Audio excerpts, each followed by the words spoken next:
Hello everyone, welcome back to Powerful Nothing, a Magic the Gathering podcast. I'm your host Dan, otherwise known on the internet as 2SweetMTG, and as always I'm joined by my co-host James. How's it going, dude? Oh, mate, yeah, pretty good. Still not known on the internet as anything else, but otherwise... We're working on it. We are thinking of something good, don't worry. But yeah, in today's episode, we are going to be revisiting Khans of Tarkir. I think it's quite a fondly remembered set. I think it's one of the ones that we both got back into when we started playing Magic or started replaying Magic. We're going to be reviewing it again in the context of Cube in 2023. Karns actually came out more years ago than I think either of us would like to acknowledge, but it's a super awesome set, and we're going to look back at it and reminisce a little bit and kind of go over some of the cards that either still see play, some of the cards that have been power crept out, and some cards that are maybe sleepers, maybe some cards that don't see enough play, some ones that need a bit more love. As always, there'll be time codes down in the description below, but our first section today is going to be the news.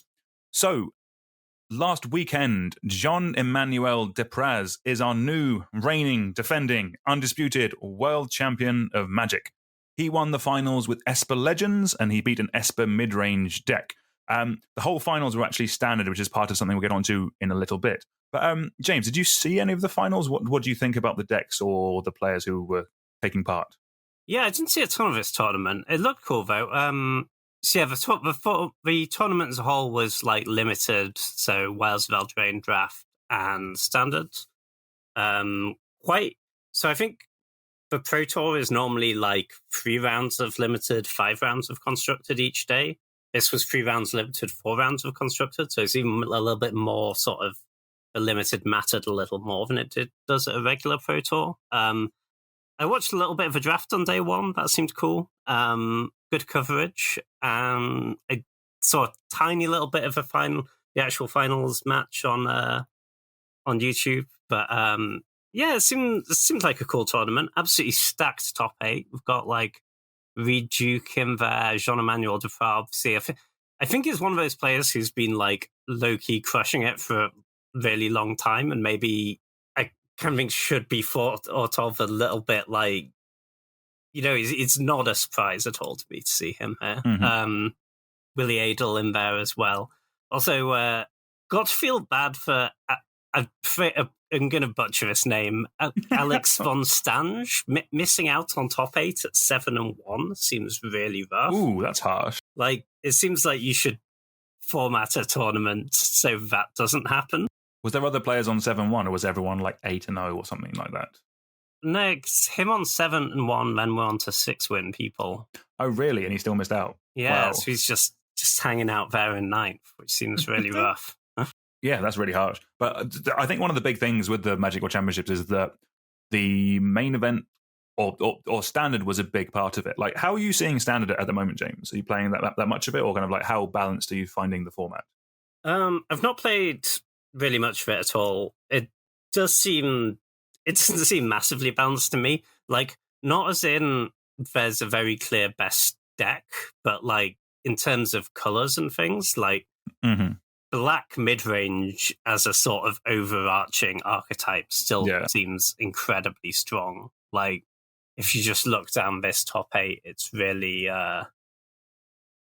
dominated by that. You've got like Esper Legends, Esper mid-range, Azorius, Golgari mid-range, the main ramp, which is a black deck as well, 2 copies, another Esper mid-range, another Esper mid-range in 9th, another Esper mid-range in 10th. It doesn't seem like there's sort of a massive diversity of strategies. Like, there are differences between these decks, but they're featuring a lot of the same cards, you know? Yeah, actually, what are some of the cards they're featuring? Is it Shieldred X type cards? Or? Yeah, we've got a lot of Shieldreds, got a lot of Wandering Emperors. Only 1 year till rotation of Shieldred, by the way, for those marking their calendars. I feel like it could be less than that. But the main deck looks cool, actually. There's like multicolor vamp deck just trying to hardcast Atraxas. Kind of into that. Oh, love that. Okay, let's go. Yeah. With like Leyline Bindings and Up for Beanstalks. Virtue of Persistence is a nice new addition.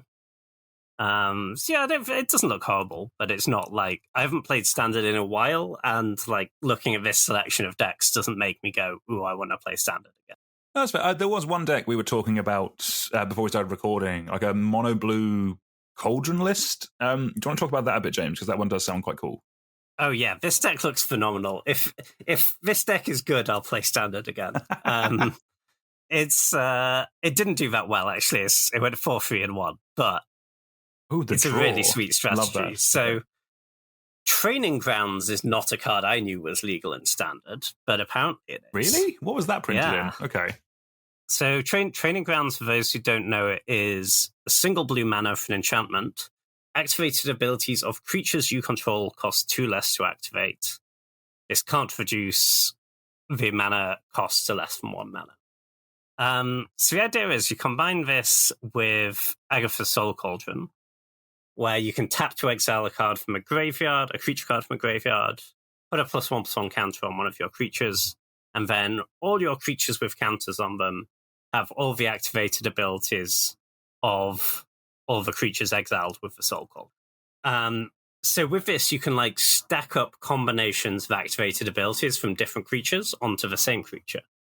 And this is set by Philippe Garou. Apologies for butchering that name as well.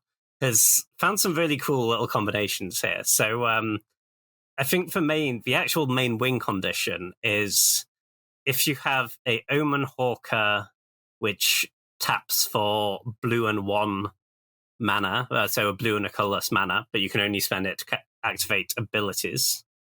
So if your creature has that activated ability and the activated ability of Sleep Cursed Fairy, which is 1 and a blue untap Sleep Cursed Fairy, and if you have a Training Grounds, that's infinite mana, because you'll spend 1 mana to untap it, and you'll make tap for 2 mana.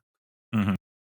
And then if you also have the activated ability, or if you just cast a Hypnotic Rifter, which has the ability 3 mana Connive, so that's loot if you discard a spell. Now you've seen your whole deck, and your creature is very, very large. Yeah.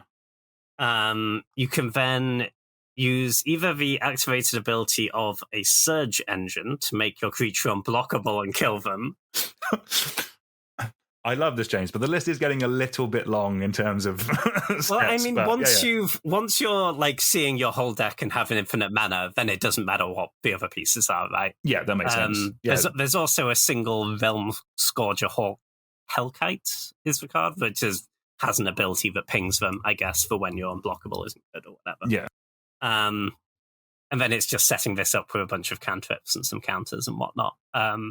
This looks really sweet. It does seem quite tricky to set up. It definitely one of the more ambitious decks at Worlds, but I want more of this stuff from Standard. Yeah. Fair play on the person rocking up with this to Worlds. Yeah. Nicely done. I think, for context, Training Grounds was printed in March of the Machine Aftermath, or The Aftermath, which is obviously why we all forgot about it. Yeah, that seemed a really weird thing, putting Aftermath cards in Standard. For me, that was one of the better things about Standard, was that there were no nonsense cards that I don't know they exist. Yeah. And now there are. Yeah, just keeping the ball rolling, I guess, on the Standard conversation. So Wizards have announced they're bringing back the Standard Showdown. This is part of their part of the things where they're trying to basically give a bit more love to Standard, trying to revitalize it a little bit, like the thing they did a few months ago where they extended Standard to be 3 years. What's your thoughts on this? On them bringing back the Standard Showdown, James? Yeah, this seems cool. I'm kind of in for a lot of stuff like this. It doesn't cost Wizards a lot, right? And I think just getting a few more ways to play competitive Standard seems like a good thing. Because I think that is probably what will get more people back into the format, is if there's a bit more competitive support. I think that always used to be the reason to play Standard, right? Or one of them. And then that, once you have that in place, that does spill over into the less competitive parts of Magic, right? Like, I remember when I first started going to FNM, you'd go and Standard would be like the main thing, right? It would be Standard and Draft, and then maybe a little bit of Modern. And now it feels like it's Modern and Draft, and maybe a little bit of Pioneer, and never any Standard. And half a game store of commander tables. Yes. Well, yeah, exactly. Let's go. No, exactly. Like I am someone who had a standard deck once, and then my wife wanted to play competitive Magic, so borrowed it for the entire time that the deck was legal. So I've never actually played standard. It's always one of those ones where I would actually be up for playing standard. I think I need a combination of kind of like you with the Cauldron deck. I want something cool to play and it to be easy. And the fact that they're just adding more things just makes adding more ways, adding more support for it just means that it's just going to be easier to play. So maybe in a couple of months we'll be doing the James and Dan standard experience. I look forward to it. I think the other thing I'd noticed looking at this top 8 though, like, so standard, the deal used to be, right, it's sure your cards are going to rotate at some point, but hey, it's pretty cheap. You can buy a couple of decks and you're not losing out that much. Esper Legends, $538. That's a lot. Esper Midrange, $522. Golgari's like $430.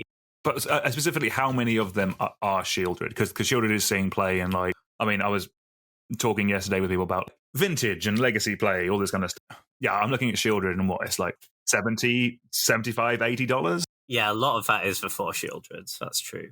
Which sure they'll retain value, but you might not want to buy 4 shieldreds. You know? No, definitely. Yeah, like I don't know how far away it is until our next ban, but you would assume like they'll at least be looking at big shieldred or little shieldred. You'd imagine 4 mana shieldred. Yes. Nice. We're kind of changing gears a little bit. We've also we had the World Championships was at GP Vegas. I'm assuming it was. Yeah, that sounds believable. I'm keeping all that in. Good. Right. Some other things that have been announced. Some cool new secret layers. Like when secret layers hit, I can be quite in for them. A lot of the times, if they don't hit, I can just happy to let them be. But there's some cool ones in the new one coming out. So some notable includes are there's going to be an Evil Dead secret layer, which is not one I thought would happen, but that's quite cool. A Doctor Who Weeping Angels secret layer, where they're reprinting a load of angels. That one kind of tracks. It's, the Doctor Who set is on the horizon. There's a Princess Bride secret layer, which that will, I think, be a big hit for, like, the people that hits for, it will really hit for them, I think. That one's quite nice. Just from a reprint point of view, half of the Fastlands are being reprinted with Dalek-themed art, just from a cost point of view. Like I'm not sure how expensive the Fastlands are, but they're all very good. And this is a nice, easy way of picking them up. And especially if you like Doctor Who, then that could be a win for you. And then I think the one that this could be the first one I've bought in a while, but there's a John Avon Artist Series one, which has some cool Emrakul art and a few other things. So I think that by the time this podcast is up, those will probably be on sale, because it'll probably be October when this comes up, which is also an alarming part of the passage of time. It's almost October. Let's go. Any of these take your fancy, James? Are you a Evil Dead fan, a Doctor Who fan, or a Princess Bride? Is this Evil Dead as in like the 80s? It's like a zombie film, right? Yes. Yeah. Okay. Ash and the Evil Dead. Yeah. I have seen it. I'm not sure I was paying that much attention, to be honest. Out of these, if I was to buy one, I think the Weeping Angels artwork looks pretty cool. And those are from these couple of seasons of Doctor Who I watched. They're definitely like the best of the bad guys, I reckon. I think actually, if you're looking to dive into Doctor Who, I think that's the episode to go for, as for Weeping Angels. I think that was a good choice. The Dalek lands look cool. I'm probably not going to buy any of these secret lairs. I still haven't bought a secret lair, so never. Yeah, they don't really do it for me, you know. You need a cube, James. There's some nice alternate art in there. No, fair enough. Well, the thing is, my spending on Magic tends to be more like, oh, I want to buy this deck and play it in a tournament, or I'm building a sweet commander deck. I'm not really a big collector. No, that's fair. No, I agree with that. Like all the formats I play involve one of cards. So in my head, I'm kind of fine buying a second copy of a card if it's fancier, because then I will just replace the original copy of the card I have, and I can either trade that, or realistically, it's just going to live in the shoebox with the rest of them. Yeah, makes sense. It does bug me as well about secret lairs, though, which I think kind of puts me off. Is it still true if you have to wait like months after you put your order in? Not so much anymore. They basically, so I believe with a lot of them, they will pre-print a section of them. So if you order them in the first couple of days, you can get them in like a week or two. If you order it because they're on sale for a month, but basically they pre-print a number of them. Then once that number is filled, then the rest are on back order, and then it will be like 2-3 months. Right. I think they really learned that lesson with the Gavin Verhey like coin flippy deck, which like took over a year to kind of get delivered because they were reprinting 100 cards, and like yes, they can print 100 card commander decks, but when like certain ones are foil, then they're all slightly different. Like they all have like the little like reprints, like Planeswalker logo in the bottom left hand corner, this kind of stuff. It was just basically they kind of learnt they correctly learned a lesson with that because it really annoyed people because people spent like 100 something quid on something and it took them over a year to ship it. So yes, they have learned from that and things have got a bit better. So I can see why that would be very annoying. Yeah, if you spend 100 quid on your shiny Magic stuff, you kind of want it now, right? Exactly. No, 100%. But yeah. They've generally been a bit better since. The pre-printing stuff does seem to be a good way of doing it because people like there's definitely a market for this. I'm assuming they have enough data to kind of judge how many of each they want to print. And to be honest, if they print too many, I can't imagine printing a Magic card is that expensive for them. No, annoyingly, probably not. And there's enough giveaways and stuff at like Magic Cons and stuff to make it all worthwhile. All right, so I think let's move on to our main topic of the day. So today we are going to be looking back at Khans of Tarkir. This was a really awesome set. It was one of the first 3-color sets in quite a while. Just a load of very impactful cards, just in general, not just for Cube, in general, very impactful cards. Some very impactful mechanics as well debuted in this set. I think it's very fondly remembered. It's kind of like when people think of like awesome sets, you kind of have like your original Innistrad, you have like original Zendikar set, you have Khans of Tarkir is up there in that conversation in terms of like people's like all-time favorite sets. Like this is one that kind of comes back on Mick Go as like a flashback draft because people like it and think so fondly of it. So Khans of Tarkir was released on the 26th of October 2014, a solid 9 years ago at time of recording. That's a little bit scary. The design lead was Mark Rosewater. The set size was 269 cards. In terms of mechanics, we had some returning mechanics with Morph. We also had some new mechanics with Ferocious, Outlast, and Raid, and then 2 mechanics that definitely have stood the test of time with Prowess and Delve. James, what are your memories of Khans of Tarkir or Tarkir Block? Oh yeah, I loved Karns. Karns was like the first set where I was really playing a lot of Magic, and the first set I drafted. I'd played like kitchen table Magic before Karns, but this was really my starting point. And I'm sure this is like a first set bias, but I think this is still my like top few draft formats ever. I think it played great. I think Morph is a great mechanic. I'm kind of surprised we haven't got it back for limited since then. I think it plays really, really well. I kind of like the thing they did in Karns with Morph, where there was a bit of a rule that morphs that you can turn face up and they will beat another morph in combat. They'll beat a 2/2 in combat. I think they always cost 5 or more to unmorph. And that gave you a little bit of like, you're not just completely guessing with what you're playing around with the morphs. It's not just like pick in the dark and get blown out. You can like play around some of them some of the time, or if they don't have 5 mana up, you're playing around a smaller subsection of the available morph. So I think that was quite cool. So I think morph could be just a mechanic where it's so dice rolly, right? Because you're just like guessing which morph they have and getting blown out all the time. So I thought that played great, and it played really well with the sort of multicolor theme of the set as well, because if a bunch of your creatures are morphs, you can afford to have a pretty clunky mana base because you can cast a bunch of your creatures as face down colorless 2/2s, 3 mana. And it was not a fast format by any stretch of the imagination. So 3 mana 2/2 as your first play on turn 3, actually kind of fine. No, 100%. What you're saying about the speed of the format, like this was one of the ones where every booster pack came with a dual land that gains you a life. So the thing at the time was, well, everyone actually starts with a tap land in play on 21. that's realistically what everyone is doing, because this is very much a 3-color set. Like, no one's 2 colors, like, even splashing. Like you are a 3-color deck a lot of the time in this format. Yeah, you would be a 3-color deck a lot of time. And you did not need to stop there. You can also very much be like 2-color with 2 splashes, or even like 3-color with further splashes. It was all kind of doable if you had prioritized the fixing highly enough. In draft, you'd often one strategy that was very good for certain parts of that draft format before people really caught onto it was basically pack 1. You'd like just take lands really highly. Like, you'd prioritize them over loads of other stuff. And you're just describing how you still cube draft to this day, James. This might have been where my tendencies started. I see it, yeah. And then packs 2 and 3, you just get hooked up because everyone else is looking at all these 3-color cards and they're like, oh, well, I can't cast that because I didn't get any dual lands in pack 1. I'm like, I know you didn't. I have all of them. No, nice, phenomenal. Yeah, I think my Karns was the set I got back into when I came back into playing Magic. Okay, the first packs of Karns I opened, I have this very vivid memory of me and my now wife had just moved in together.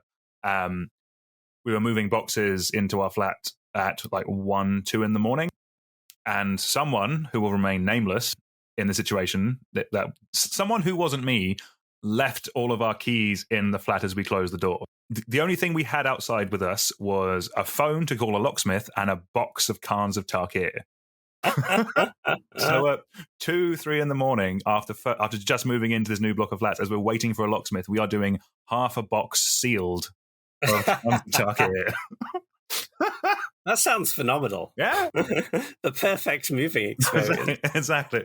I feel in the end we bonded. It brought us closer. So yeah, all good. I'm not sure why you didn't move in like the daytime like regular people, but that is not the important part of the story, James. The important part of the story is that it was not me who locked us out. But let's. That's the good. Nice. But yeah. Before we get into this review, I do actually want to touch on, like, there were 2 very powerful mechanics that have come from this set. Like, Prowess is just printed on so many cards now. I think Prowess has it actually become an evergreen mechanic now? Yeah. Prowess is now evergreen. This was its debut. Yeah, for those who don't know, Prowess is whenever you cast a non-creature spell, this creature gets +1/+1 until end of turn. It's good in so many different types of decks. Like it's not just instant and sorceries. That's any non-creature spell, planeswalkers, artifacts, enchantments. It gets a bump until end of turn. A lot of really cool decks revolve around Prowess or use Prowess, and they just keep printing more and more cooler creatures with Prowess. The second mechanic, which made a big impact, is Delve. So with Delve, for each generic mana in the spell's total casting cost, you may exile a card from your graveyard rather than pay that mana. So if you exiled any 3 cards from your graveyard, your spell would cost 3 generic less. James, was Delve a mistake? It's great and limited. Yeah. Was Delve a mistake? I think you could make an argument that I think 2 of the Delve cards at least were mistakes. Mm-hmm. Viewers, listeners won't need me to say which ones. They're both blue. They're both banned everywhere. Murktide region, yes, good. The ones from this set. Okay, the ones from this set, yes. The ones that are Ancestral Recall, and then the one that's better than that. Yeah. Yeah, no, those were a bit much. I think I guess they hadn't factored in how easy it is to stock a graveyard with in older formats, or I mean, fetch lands were legal and standard. But yeah, I think in older formats especially, it's so trivial to fill your graveyard that having those really push Delve cards was a bit much. It's kind of surprising they didn't figure that out, but hey. But it was one of those mechanics where it's like people started off with Dig Through Time and Treasure Cruise, and then when they got banned, I think it was Patrick Chapin showing up at a pro tour with 4 Gurmag anglers, and everyone was like laughing at him playing this draft trap. And then like 4 rounds in, like, oh damn, Gurmag angler's great, isn't it? It's a 1 mana 5/5. Why weren't we all playing this? Yeah, really push mechanic. Surprise, cost reduction mechanic is busted. No, exactly. Yeah, I don't know where it factors on Maro's storm list of powerful mechanics, but we do see Delve spells every now and then. I think they have Actually, no, they haven't. They haven't. I don't know, learned their lesson. Murktide is still a very busted Magic card, but maybe after this they will have learned their lesson. But yeah, so the way we're going to be talking about the Karns cards today is we're not going to be going in Wooburg order. We're going Rogue, and by Rogue I mean we are going to be talking about them in terms of how many cubes they see play in. So I will put a link down to this in the description below, so people can check it out for themselves if they want to see it for other sets. But Cube Cobra has this lovely function where it ranks the cards in terms of how many cubes they see play in. So we're going to start off with the most popular cards. Then we're going to go into the more kind of like, I guess more kind of like either cards that have been power crept out, that kind of thing, more powerful versions of the effects printed in the subsequent years. And then kind of we're going to end up on cards that we think are really cool, but might be a little bit niche, basically. But in amongst them, there are some absolute bangers that maybe James can get me to play in my cube. James, you want to take it away with our first card of the day? Yeah, so first up we have Monastery Swiftspear. For those who don't know, this is a single red for a 1/2 creature human monk with haste and prowess. This is kind of the definitive prowess card, I kind of think of it as. And a really premium red 1-drop. I think if you're like mono red specifically, I mean, obviously Ragavan's the best 1-drop, but I think after that, you can make a pretty convincing argument that Swiftspear is next on the list. Well, between like that and Goblin Guide, I get, and Figure of Destiny, I guess. You play it on turn 1. On turn 2, it's often going to hit for 2 damage, and then later in the game, it can really start stacking up into the 3 damage, 4 damage range. Plus, it's got that real threat of activation, or not threat of triggering, I guess, that if this is a 2/3, you just can't really block it with your 3/3 if they've got mana available, and that's really valuable. There's definitely some edge to be gained, I think, by the chump attack with Monastery Swiftspear. People will not block your creature because it's too scary. I think it's actually a pretty big difference between this and in most recent Ixalan set in blue, there was like a 1/1 prowess. The second point of toughness, I think, really matters. Yeah. Because it means it's so much scarier to block, right? If they have the spell, you're not going to trade, you're going to loot. They're just going to eat your creature. This really strong spell. I'm not surprised it's most popular. It's a really pushed 1-drop, and red doesn't have a ton of them. No, exactly. The fact that this just is awesome in mono red, because obviously you have the burn to trigger stuff. But it's just also in like an Izzet deck like this with like cantrips is really, really good. Like phenomenal card. I don't think it's surprising. Just looking at the stats on Cube Cobra, this is so this was downgraded to common in the last year or so, but this is played in 50% of cubes that are in between 450 and 540 in size. Like that is all power levels. That is a wild statistic. 50% of cubes in a large, in a very popular size is kind of wild. Yeah, I'm not surprised. That cheap prowess threat is really good. And as you say, in blue-red, it's kind of the ideal threat, right? Because if you're doing that prowess blitz type deck, you can have a real issue with, even if there are like 3-mana prowess creatures that do great things and look really cool, you have the problem that, well, you don't want to cast your non-creature spells on the first 2 turns because you want to save them to trigger prowess. Then if you don't have other creatures just not doing anything on those turns, you've kind of got to wait on your spells, and it's awkward. Whereas this is just the first effect. Get it on turn 1, and you get your prowess triggers when you want to be casting your spells anyway. No, exactly. Yeah. Swifty is just a phenomenal card that, as you mentioned, downgraded to Pauper now. The design of a fantastic card is that it's played in literally every cube that it can be played in. Every legality, there is no reason not to play this. Do you have any kind of aggressively red section? Good, well done. You're probably playing Monastery Swiftspear. We love that. Right, moving on to the next group of cards that are, in terms of popularity from Khans of Tarkir, is actually the fetch lands. Obviously, these are from Onslaught and Zendikar, so we're not going to be going into... I feel the conversation of how good fetch lands are might be more than we have time for today. That might be one for the future, but we know they're very good. But the second most played card from Khans of Tarkir, like specifically printed in Khans of Tarkir, is Treasure Cruise. This is 7 and a blue for a sorcery with Delve. So each card you exile from your graveyard while casting the spell pays for 1 generic of it. Draw 3 cards. So this is effectively, as we kind of mentioned beforehand, the Delve the delve cost on this is not as hard as they initially thought. So it's not Ancestral Recall, but in a Pauper cube, it kind of is. This has just been an obscenely powerful card. Like, this is banned in quite a lot of formats, I'd imagine. So you can't play it in Pauper, you can't play it in Modern or Legacy, and it's restricted in Vintage. This is the time of power level we're talking about with Treasure Cruise. Oddly, the fact that its raw mana cost is 8 is actually quite nice, because with Ancestral Recall, you only make a 1/1 off of Shark Typhoon, whereas this, you make an 8/8. These are some nice things. I'm assuming you like Treasure Cruise, James. Shockingly, yeah, I'm into it. Yeah, no, this card's great. I will say, if you played in those, like, in Modern with Treasure Cruise, for example, or Legacy or whatever, where it was very close to Ancestral Recall, it felt like it is a bit dialed down from that in Cube, just because, in those formats, you're playing decks with, like, 12 fetch lands and 1 million cantrips, and your graveyard is really stocked by, like, turn 3, and you can cast this for 1 mana on turn 3 very frequently in those formats. Not so much in Cube. You'll generally find you're, like, playing most of the other stuff from your hand, but then once you have done, you've filled up your graveyard. You'll often won't cast it for 1 mana, but you'll be casting it for, like, 2 or 3 on, like, turn 5, and that's still great. And you can have those, and if you draw it a bit later, you can have one of those really, really busted turns where you spend 1 mana to draw 3 cards and then cast those cards immediately.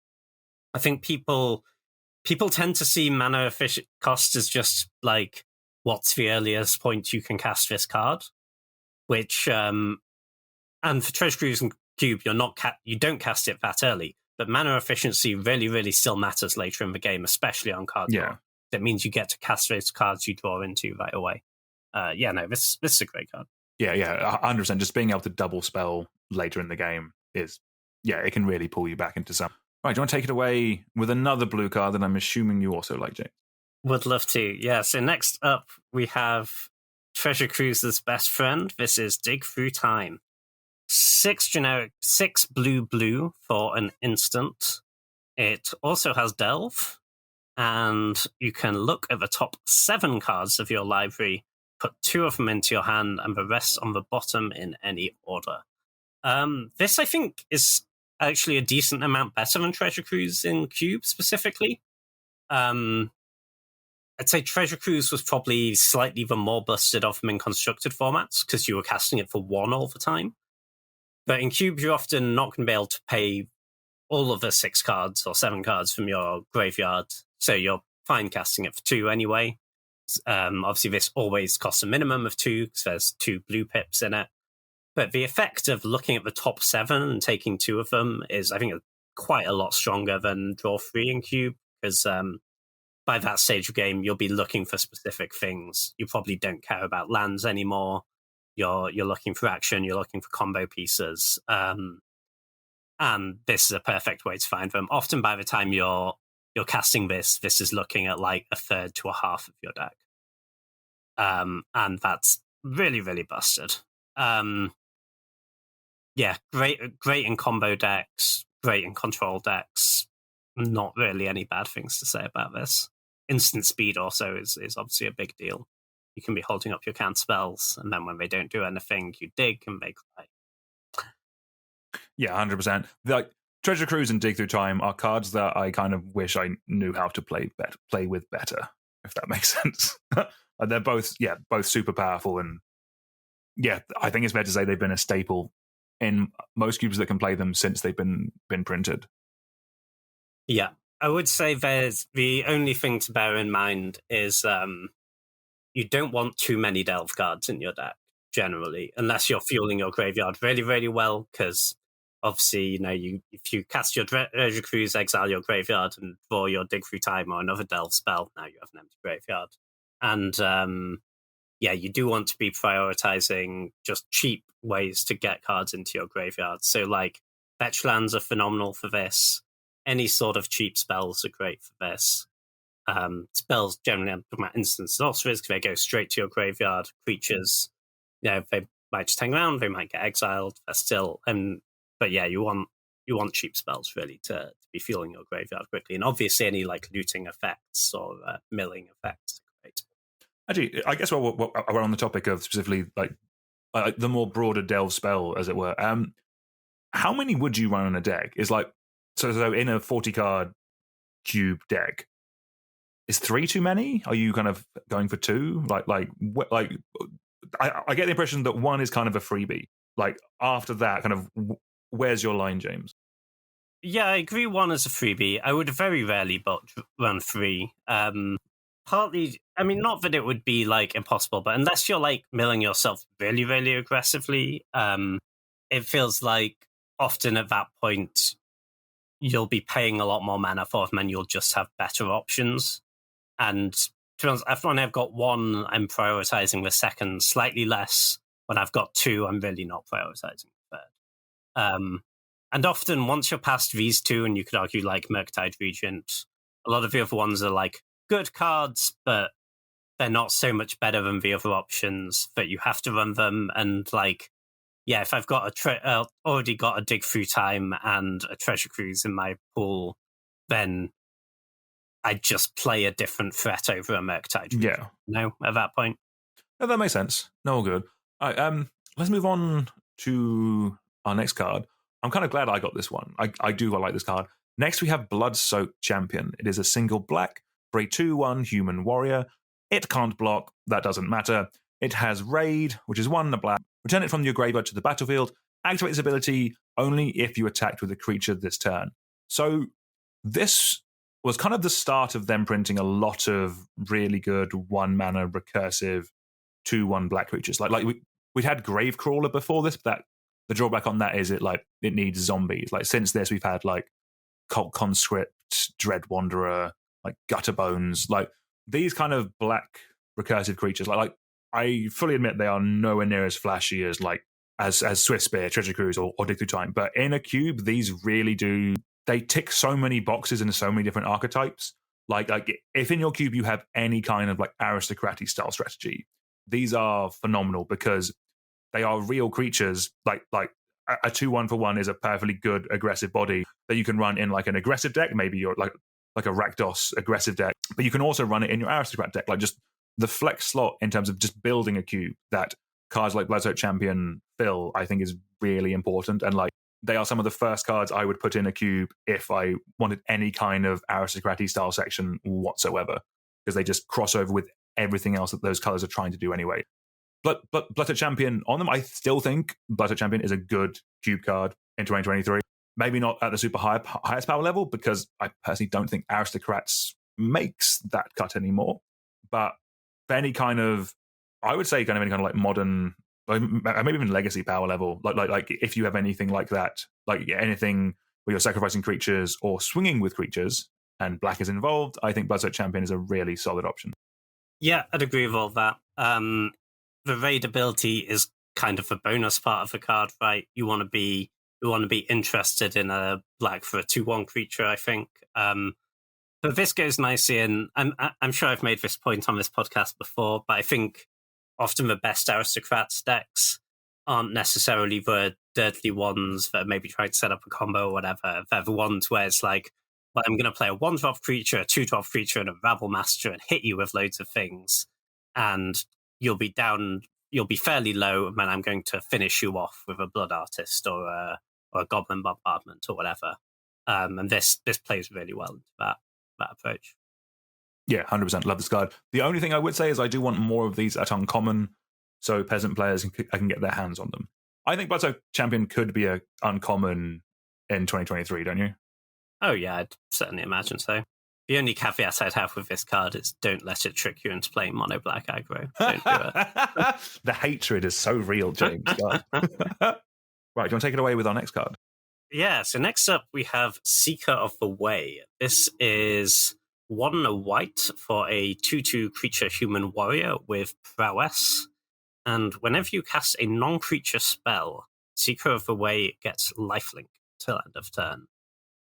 Yeah, this is a really nice little body. It doesn't look like the most exciting card in the world, but against any sort of aggressive deck, you'll be really happy to have this.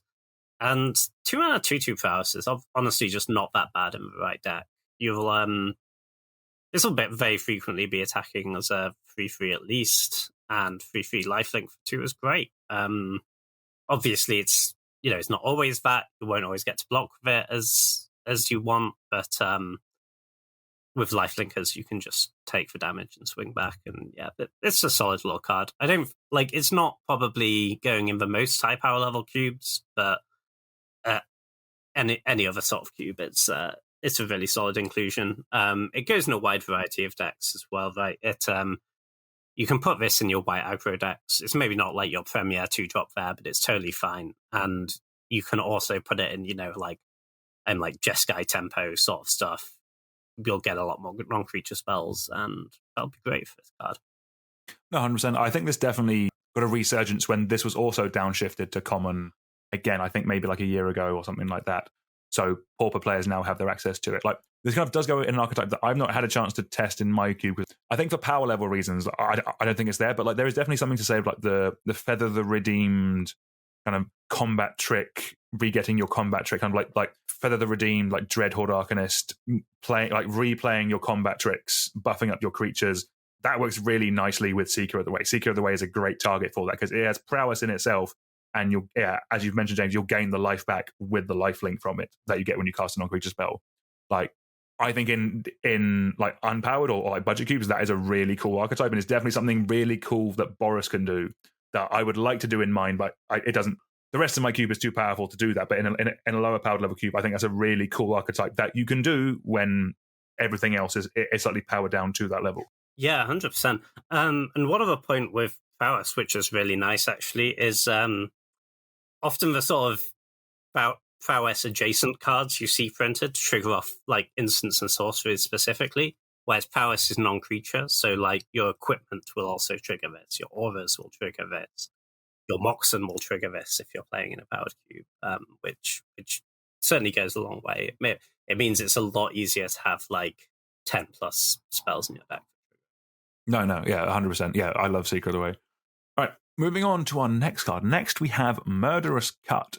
This is 4 and a black for an instant with Delve, and it just simply says destroy target creature. So, at the time, this was played quite a lot in Cube. We've, again, similarly to Bloodsoaked Champion, we've recently got like a range of just very solid removal spells with no drawbacks. So we've had like Infernal Grasp in the last couple of years. We've had Heartless Act. Like, those have kind of meant that Murderous Cut has kind of been pushed out a little bit just because they are always 2 mana, whereas this you have to work to make it 2 mana. But just there's no drawback with this card. There's no like it can't destroy you can't just like only destroy a monocolored spell, which is kind of what it was like. It was competing against things like Go for the Throat when this came out. Like, there's no downside. It will kill anything. If you can cast this, it will just kill any creature that you want, and that is very nice.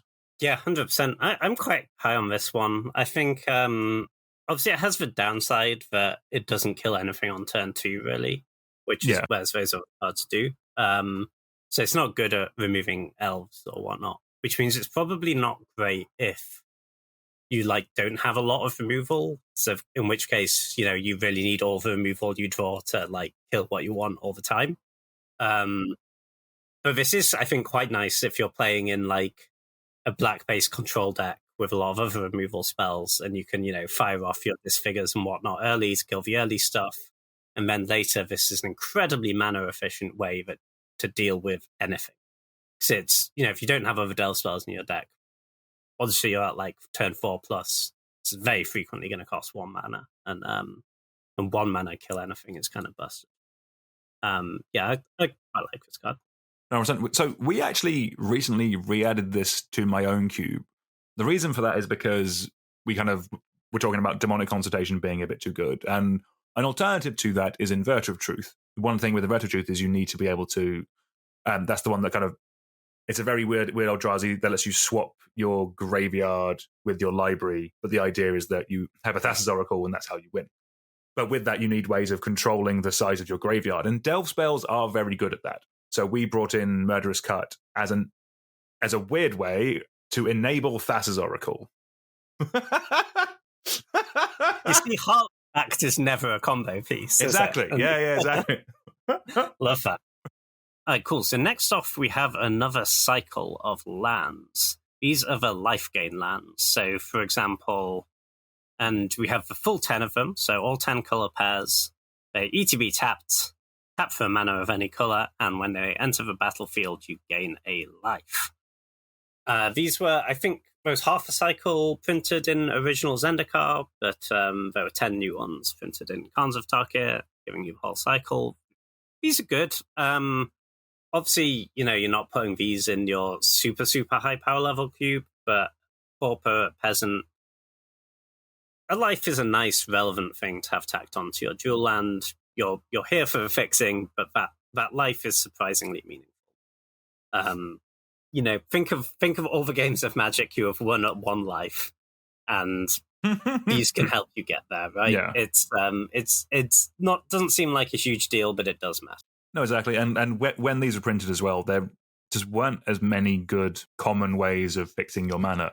Like, I think I would probably still put like the what are they called, like the bounce lands from Ravnica. Yeah, the Karoo lands. The Karoo lands. Like, I think they are probably still better just because of like the weird card advantage thing you can do with that and the fact they tap for 2. Like, I do like those quite a lot. But yeah, these game lands are still fantastic. Like these would still see home in any pauper cube at the moment. Like since these have been printed, we've seen like I think in Dominaria United we had dual lands that come into play tapped but have the land type on them. Mm-hmm. So you get like a Plains Island or a Swamp Forest, like, whereas the ones in this set are just land. If you were doing Domain, then maybe you would pick that over these. But apart from that, I can't actually see a reason why. Yeah, there's also the Strixhaven cycle, right, which ETB tapped and then have an expensive activated ability that lets you scry, which are fine. But I think very possibly the life gain is actually better than that.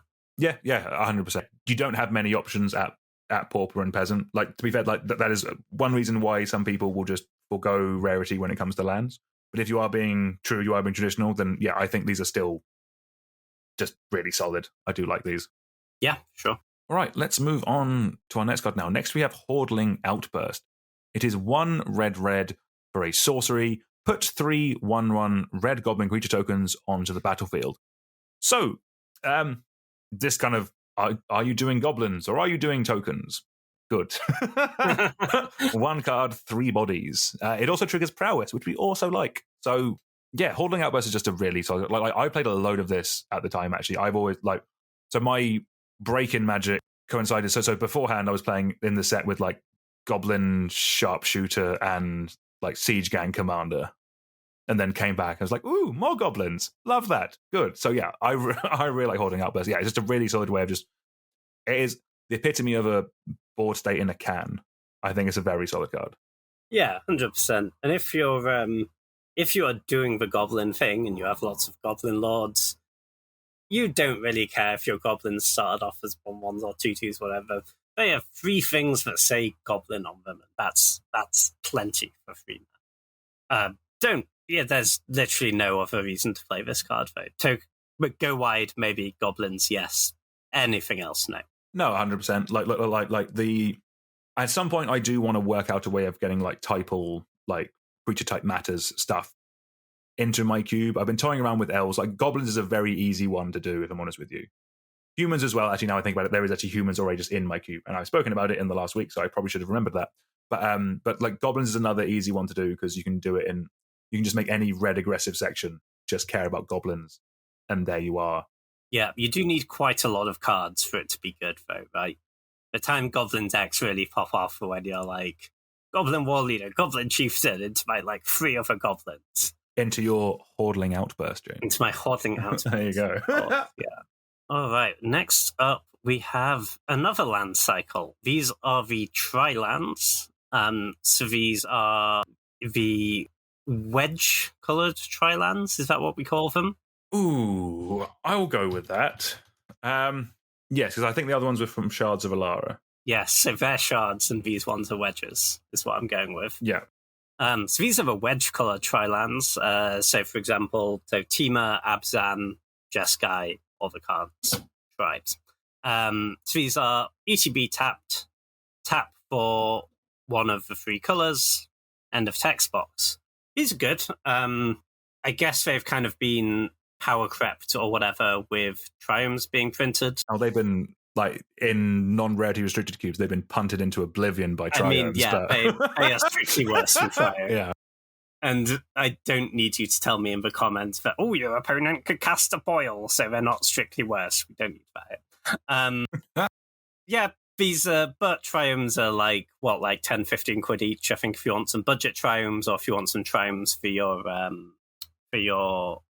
peasant cube, or if you just think like having the typed tri-lands with fetches is a bit too much fixing, then these are a great option. The fact that these are uncommon means that these still see and still should see play in like peasant cube. Like if you're trying to support any kind of 3+ color deck in a peasant environment, you should be running these still. They still do the job. They are still lands that tap for the colors that you need to make the deck work. Like, and also, yeah, they are pennies. They are pennies. Like in any kind of budget cube as well, I would completely recommend running these over the triumphs for the time being. The triumph perfect mana thing has definitely been a thing. Making players work for it a little bit more might not be the end of the world. Maybe this is something we could go back to at some point if there was a different cycle of these. But yeah, triumphs have just been broken, basically, since we got the full cycle. Mana is perfect all the time. Yeah, 100%. But especially with a combination of fetch lands and triumphs, just makes it so. No, exactly. All right, let's move on to another Delve spell. Next we have, I actually really like this one. I played a lot of this at the time. Next we have Hooting Mandrills. It is 5 and a green for a 4/4 creature ape with Delve and Trample.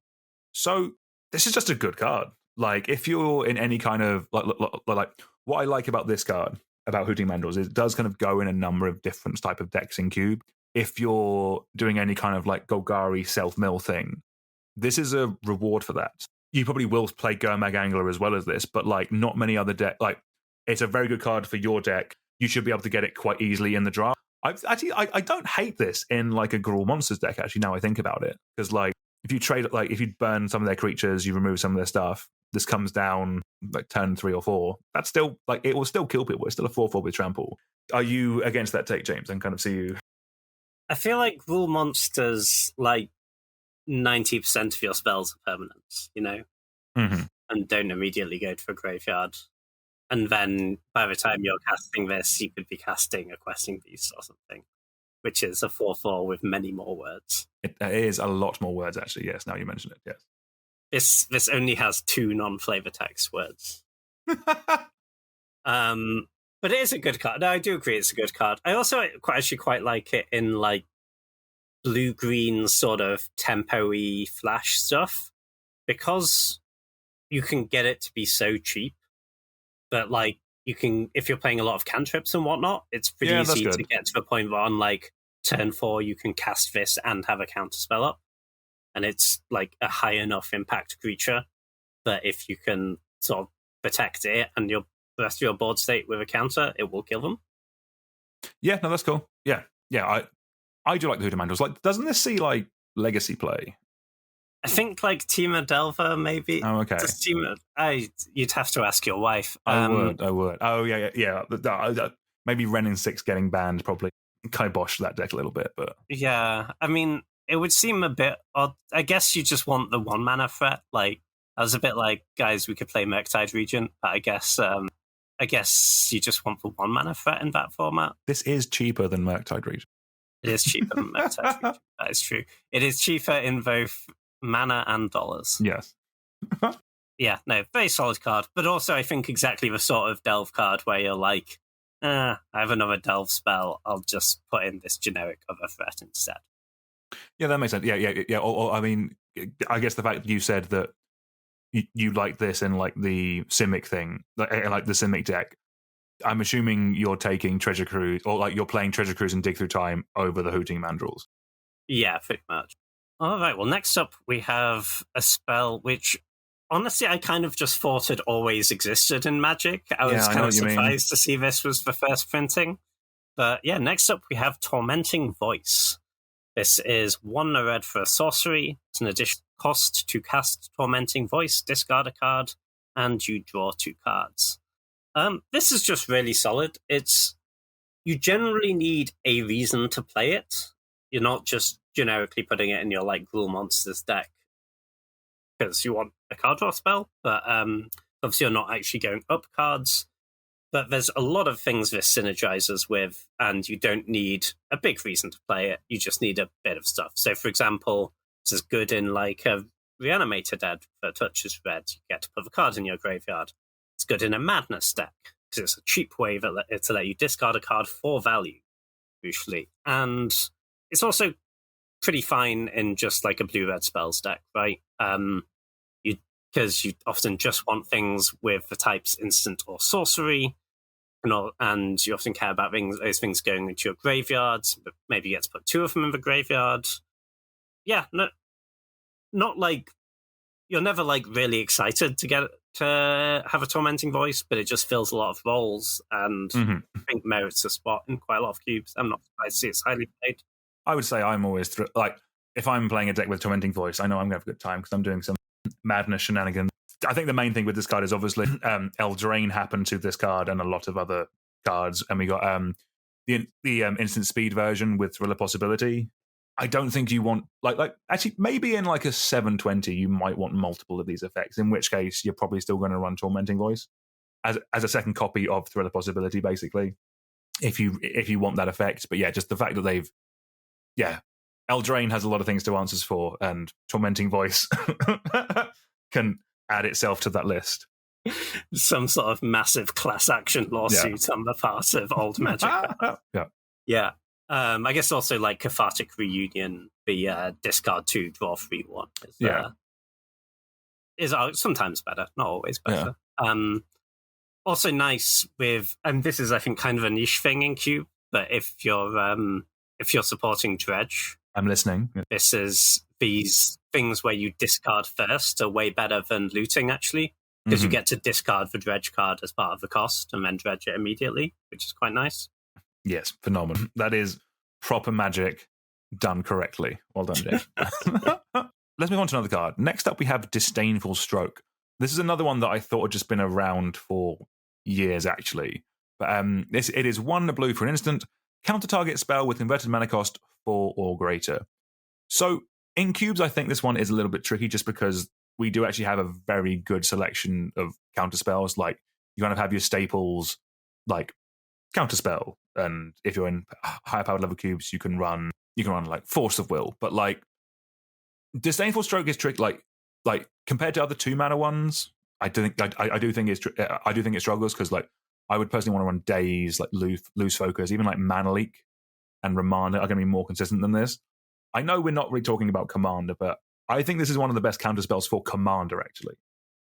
If I'm honest with you, I want to keep this on the list specifically to say that, because while it's not a cube card, this is one that if you want a counter spell in Commander, this counters the board wipe and your opponent's win condition.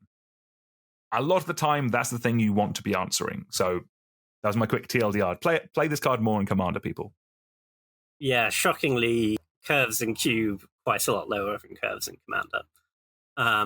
Yeah, I agree with all of that. I think this is honestly mostly a sideboard card. I think it's a really good sideboard card. It's massive, and it's like a single blue as well. Like I've definitely bordered in some like islands and 2 counter spells in a white Weedy deck before. Yeah, you're playing against like mono green and they're just slamming their Gargaroths and you just need that extra turn. So this does that for you. But yeah, as a main deck card, I think it's kind of suspect. You're just going to play against too many times where it's really bad. And, you know, if you get to your 4th turn, they have 4 mana and it's like, right, this is the turn. I'm leaving up my Disdainful Stroke instead of playing my other thing. And then they just like play 2/2 drops and you're really sad. Yeah, no, definitely. So kind of, I think this is probably a good point that we've kind of touched on a lot of cards that see a lot of play. The cards we're getting onto now see less play, but if I'm honest, these are actually spicier. There's a lot more unique effects coming up that haven't really been power crept out yet because they're unique. And I think we're going to be getting onto some cards that kind of like, if you're in an archetype that wants them, you're really going to want them. I think, do you want to take it away with the next card, James? I think that really kind of, this card really reflects that. Yeah, 100%. So first off in this section, we have Hardened Scales, which is a single green mana for an enchantment. If one or more +1/+1 counters would be placed on a creature you control, that many +1/+1/+1 counters are placed on it instead. This is a really good little engine card, I guess. It's obviously you need to support it. This card does nothing by itself. But if +1/+1 counters is a theme you are supporting in your cube, this is kind of like the definitive engine card for it, right? Like, you will describe your deck as, yes, I drafted this dope Hardened Scales deck, and I'm really excited about it. This can get out of control really, really quickly, especially if you have like repeatable ways to put counters on your creatures, or things like Walking Ballista, where those counters do sort of double duty. I guess that sort of falls into both categories, actually. Like, pay 4 mana, put 2 counters on my Ballista is way more exciting than 1 counter. This is, if you support it, I think it's like probably like 10% of cubes will support this card, but you do this is like 100% a card you want. It's not really like, so I don't think it's been power crept out. There's a bit more redundancy in this effect now. It's stuff like the Ozolith, and there's some 2 mana creatures that do it, but there's not another 1 mana way to do it. And obviously being an enchantment, it's much less vulnerable to removal than the creatures. Nice little card. No, 100%. Yeah, you said it exactly. Like, if you're doing +1 counters, this is the first card on the list a lot of the time. Like I think the thing with counters is that a lot of the times it's tricky to do in just like 2 cut in 1 color pair. You kind of want to bleed it over a little bit. I've seen some people build cubes where kind of like you have like green white is your classic +1 counter style strategy, but then in like Boris you have things with like modular, so you can kind of go artifacts, but with the +1 counters. And obviously you can have this Naya deck where just everything has counters and everything cares about everything. I think, the modular point is really interesting, actually, because this card goes absolutely nuts with Arcbound Ravager, which is kind of often the thing that lets you kill them with all your modular cards, which is the creature that lets you sack an artifact to put a +1/+1 counter on it, and then, because it has modular 1, when it dies, you will put its +1/+1 counters on another artifact creature, and this sort of doubles you up at both points of that. You're now sacking an artifact to put 2 counters on it, and when it dies, you'll get another +1/+1 counter from the modular trigger. And if you're sacrificing other modular creatures, that gives Hardened Scales doubles that trigger up as well. It can really go off really quickly with Arcbound Ravager. Yeah, that sounds sick. Sorry. I'm actually just looking at some cubes with it in. I'm like, ooh, Verdurous Gearhulk. Put 8 counters on 4 creatures. That sounds ridiculous. That's a spicy one, yeah. I love Hardened Scales. Counters is something I will do in my cube at some point in the future. Like, I've done like assist combos, but they're -1 counters. It doesn't really work with that kind of thing. Like, I've been thinking about doing stuff with Undying at some point. Maybe that could work. You have kind of a counters in one archetype and then have Undying stuff in another. That could be quite interesting. Yeah, you could do some stuff there for sure. But yeah. At some point in the future, I'm going to play around with Hardened Scales. But for the time being, we are going to keep it on another card that cares about +1 counters. We have Abzan Falconer. This is 2 and a white for a 2/3 creature human soldier with Outlast. That is, you can pay a white and tap it and put a +1 counter on this creature, but you can Outlast only as a sorcery. But it has the static ability, which is very nice. Each creature you control with a +1 counter on it has flying. So what we were talking about a second ago with the Hardened Scales deck, this is a neat little finisher in your deck that is throwing around counters. Like Outlast, I think we generally learned was a little bit slow, but playing this late game and then making your whole board that has counters on them suddenly all have evasion or have flying is actually quite nice. Like this is also an uncommon, which means it's going to see more play in like peasant cubes. Like, that's just the reality of it. But as a cool little finisher, I do quite like this. I got beaten down by this so much when we came back to Magic. Like, my wife had the Abzan Outlast deck and just counters going everywhere. Everything had flying, everything had trample. I just got beat down mercilessly, and this card was a big portion of that. So that might have scarred my opinion of this card a little bit. Maybe I'm a little bit shell-shocked, but what do you think of the Falconer, James? Yeah, that makes sense. No, I think this is a good card. I think it's kind of interesting that this is the first Outlast card we've come to, whereas, think about like that limited format, it was pretty sort of impactful mechanic, but I think it reflects the fact that Cube is a little bit quicker. You can't be just hanging around hoping to tap your creature for multiple turns in a row for an effect. So I think you're right. You really want this to be, you want to be relying on that second line of text more. You want to be playing this when all your creatures already have +1/+1 counters on them. You get your flying immediately, and then, if that isn't enough to kill them, the next turn, maybe you can start putting more counters on your creatures. Maybe there's like one you had that didn't have a counter on it, and now you can put a counter on it and that flies too. But yeah, I think its most powerful mode is when it has that sort of pseudo haste ability, giving you a bunch of attacks you didn't have previously. Yeah. Spoilers for the rest of the episode. This is actually the only Outlast card we're going to be talking about. If this was printed today, this wouldn't be sorcery speed, would it? It would be very powerful as an instant. Or, well, I mean, not powerful, but like, I don't think they would put a creature counter on an instant. They don't like on-board tricks, right? That's fair. Look, I mean, if it was more mana. Yeah, I think there would probably be too many feel bads at limited when you just make an attack, forget there's an Outlast stuff, and your creature gets eaten in combat. But yeah, it would be way more powerful, for sure. What about Outlast only on your turn? Is that better than? Is that good enough to get played, or is it? Because the thing you want to do is the thing that you said, which is too good, which is they swing in and you onboard trick them. But listen, I really enjoy sets with onboard tricks. Actually, I think they're a lot of fun, especially when there's like multiple in play at the same time and you're like working through the decision trees.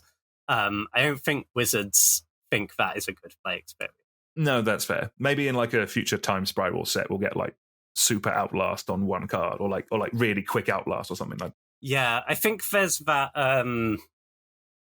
I think it's the feel bad thing, right? Especially for newer players, where if you make your attack, they block, you have a combat trick, they kill the creature in response with a spell from their hand, then like that was awful for you, but you don't just feel like an idiot because you didn't know they had that card in their hand. Whereas if you attack in, they just block and activate that Outlast, and you put your creature in your graveyard, and that's very much like. You just binned a creature for being an idiot, and you should feel that, And I think that's something they try to avoid. I mean, you could just put what's the little prompt on Arena? Like, are you sure you want to attack? Yeah. Are you sure you want to attack? A massive arrow comes in from above the play screen and points at Abzan Falconer and the untapped planes. Yeah. No, that's definitely fair. All right. I think next up, James, you have quite an iconic card from the set to talk about. Love this one. So next up, we have the biggest boy, Siege Rhino. This is a white, a black, and a green, so 1 and an Abzan, for a 4/5 creature Rhino. Has trample, and when Siege Rhino enters the battlefield, each opponent loses 3 life, and you gain 3 life. This card used to be like a modern staple, man. That's just kind of insane. Was it modern or was it just standard? I know no, it was good in modern. Really? People played it in modern, yeah. People would like birthing pod into this card, Ooh, okay. Actually, this might have actually been one of the reasons why they banned birthing pod. Actually, when they announced it, they mentioned specifically Siege Rhino, I think. Yeah, I think it was very much on that transition of, oh, look, we're a birthing pod deck, but instead of playing all terrible cards with minor combos, we're just playing all the good creatures. Yeah.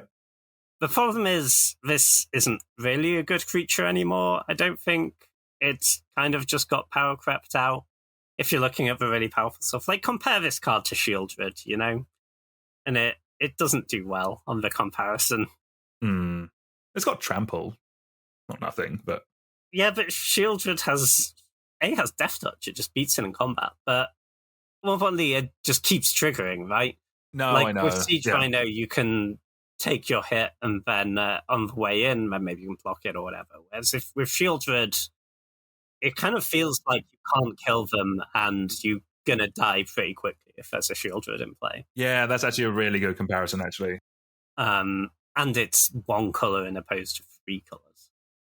I think obviously, firstly, cubes don't tend to have that many 3-color cards. No, and if they do, they're generally super impactful. Like, what are the 3-color cards that I'm running? Like Leovold, Aragorn, King of Gondor, 2 ultimatums, and then when you go to 4, you have like Omnath, Locust of Creation, and like Atraxa, Grand Unifier. So yeah, I do see that in terms of... Yeah, so cubes will often have a whole cycle of 2-color cards, right? But you generally won't see that with 3-color cards. So they have to be, as you say, very, very high impact cards to make it in. And I think, sadly, that is not what Siege Rhino is anymore. No, exactly. And it also doesn't really have like... It doesn't really go into like an archetype, like what archetype it... Like I'm from memory, the standard deck and modern deck was just play 1 Siege Rhino, untap, play a 2nd Siege Rhino. That was kind of what the deck was trying to do. And from memory, it did pretty well. It actually did pretty well. I played a decent amount of that standard. For some reason, I was playing blue-black control instead of Siege Rhinos. But as far as I can remember, my opponents never just drew 1 Siege Rhino. That wasn't a thing. It was always like the 3rd Siege Rhino that killed you. It was actually towards the end of that format when they had the full like dual Shockland fetch mana base. Yeah. And it was all getting a bit silly with the 5 colors. There was an 8 Rhino deck. And it actually won some games. It actually won some tournaments, I think. Right. What's 5 to 8? Bring to Light. Oh God! Okay. For your Siege Rhinos. It was quite something. Wow. Yeah. Yeah. I don't think this is where we want to be anymore. Sadly, it was everywhere. Yeah. When we got back into it, so yeah, I mentioned that my wife had the Outlast deck. We also opened a Siege Rhino in that box, so her deck was basically just the pre-con like intro deck, Abzan Outlast with a Siege Rhino, and that was very scary. Like putting some counters on this, it gets flying as well as 6-point life swing. Like, ooh. I'd be scared for flying Rhino. Was Magic better when Siege Rhino was like the peak, like the most powerful card? And now we're in a world with like Minsk and Boo and Shieldreds and stuff. It was certainly different. I don't know. I think if it was like a fairly new player playing Standard now who's got into the format, I think if you wanted to show how far Standard power creep has come, you'd be like, this was the best card in Standard 9 years ago, All right, let's move on to a card that does actually still... I think this card still see plays, actually. Next, we have Become Immense. This is 5 and a green for an instant with Delve. Target creature gets +6/+6 until end of turn. So this has to be one of the biggest combat tricks out there. Like, you don't often get combat tricks like in cube a lot of the time, like unless the cube is building around like combat matters and kind of all the removal is kind of based around like combat. You're trying to make like that element of the game cooler. But like most generic cubes don't have combat tricks. But this is +6/+6. Like this kills people. Like this is effectively like Berserk that costs like 10p in some cases. Like I think Become Immense is a awesome card. Like obviously it gets better if you are running things like Infect, because you only need to get to that 10 points of damage, in which case this is effectively giving a creature +12/+12. That's a large amount. Like Become Immense is a little bit of a niche card, but it's very big and very cool. I do like Become Immense.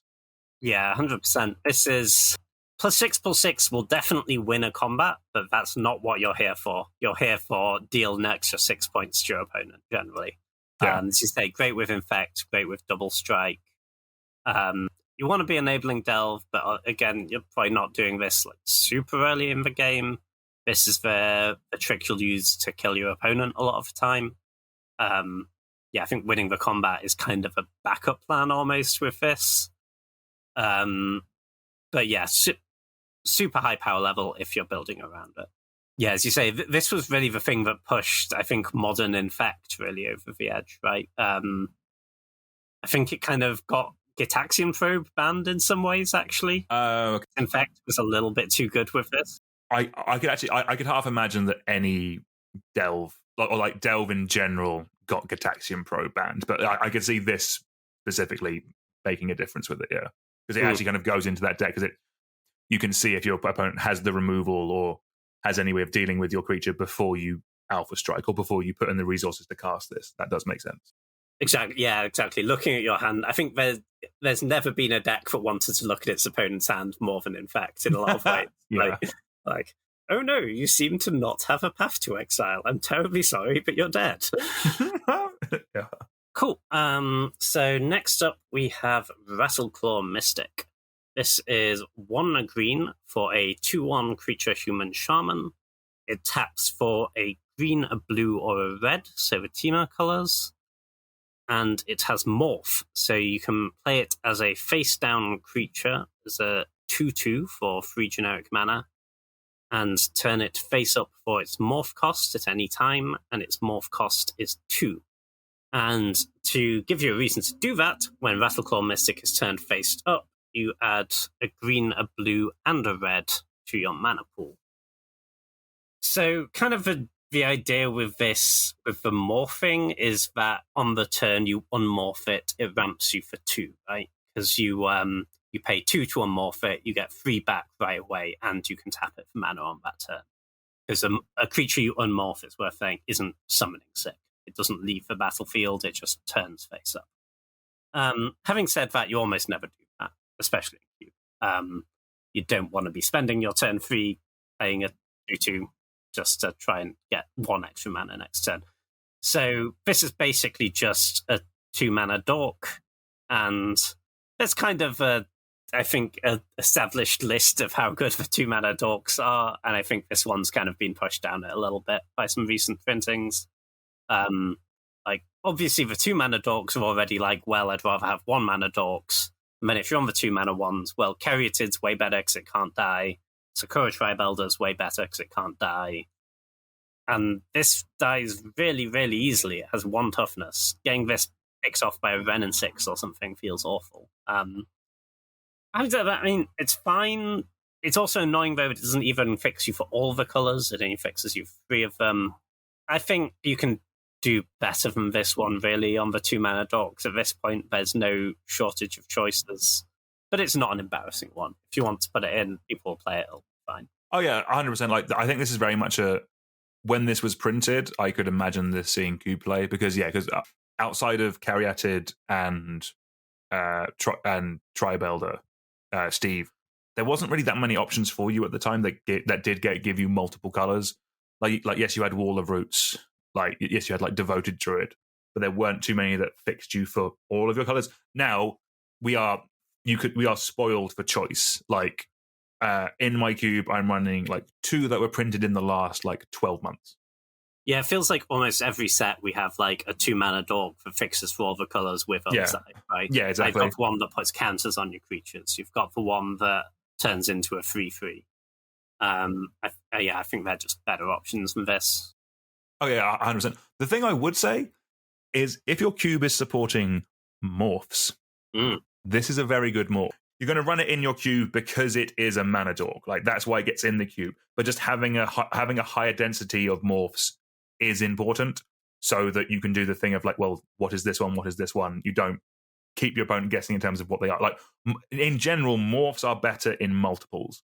Having 1 morph in your deck is not great, because part of the thing with it is people don't really know what it is. I personally love morph, and I've been trying to toy around with like a lower power, like almost like a janky power level. I want to do Onslaught Remastered, basically, like that level of like old Magic-y type stuff, but like that kind of power level, maybe spice it up with some newer morph cards. Like there's one we get onto later on that I think is perfect for that.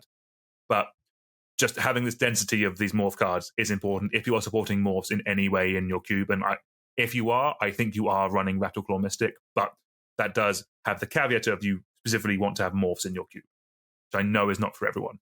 Yeah, 100%. That sounds cool, though. I mean, return some Death Mist Raptors. It sounds Let's go. All right, moving on to another card that actually I remember this doing quite a lot of work in Standard at the time, actually. Next, we have Wingmate Rock. It is 3 white for a 3/4 creature bird with flying, and Raid, which is when it enters the battlefield. If you attack with a creature this turn, Put another 3/4 white bird creature token with flying onto the battlefield, and then when it attacks, you gain 1 life for each attacking creature. I actually think this card is really good. Like 5 mana for 6/8 power and toughness with flying that gains you a life when you attack with it. Like at the time, this, correct me if I'm wrong, James, but this was also in the deck with like Siege Rhino. You had this as well. It was another good solid win condition because 6/8 flying is a lot of stats for 5 mana. Like I'm looking at some of my 5s now, and okay, Solitude is better. Arcane Dragoon. Tell me which 5s you're actually cutting for this. Triumph of St. Catherine, maybe. Like if you were just beating down in your white section, you're not doing anything splashy. You're just beating down with stats. Or maybe doing flying, actually. Like blue-white flyers is a archetype that more budget cubes will have. And I actually think in that specifically, Wingmate Rock is probably one of the best for that. I really like Wingmate Rock. I have a lot of fun memories of this card. Yeah, I could see it in blue-white flyers. I think it is just the thing of like, yes, if you want like a big creature at the top of your curve, this is a lot of creature. But there are just a lot of really powerful options once you factor in like planeswalkers and initiative creatures and monarchy creatures. And even if you're below that power level, I think like 5 mana Gideon, for example, is often better than this card. Because it is, unless you're like specifically in the Flyers deck, it is also the thing of it doesn't always do that, right? If you don't have a good attack, this is kind of just a 5 mana 3/4 flyer, and that's pretty weak. It means it doesn't pull you back from behind that effectively. It doesn't like help you recover after a wrath that well. Because if you don't have that creature to attack with on turn before the turn you cast it, it's pretty medium. But it's a fine card. Like never a terrible inclusion. But for example, if I compare this to like the Guardian Scale Lord, one that returns creatures or returns non-land permanents with backup, I think that's a lot more powerful than Wingmate Rock. No, that's fair. Yes, I guess. Yeah. This next card that you're going to take, James, this is a very unique effect that if you can pull off, I think it's very, very strong. Do you want to talk about our next card? Yeah, this is a really cool one. So this is Jeskai Ascendancy. It is a blue, a red, and a white, so 3 mana for an enchantment. Whenever you cast a non-creature spell, creatures you control get +1/+1 until end of turn, and you untap those creatures. Also, when you cast a non-creature spell, you may draw a card. If you do, discard a card. So the idea here is you generally don't want to be playing this just to buff a couple of creatures and loot twice. You want to be combining this with creatures that tap mana. So you then get an untap each time you cast a non-creature spell, and that can get you, and you're looting, so you get to keep going on that.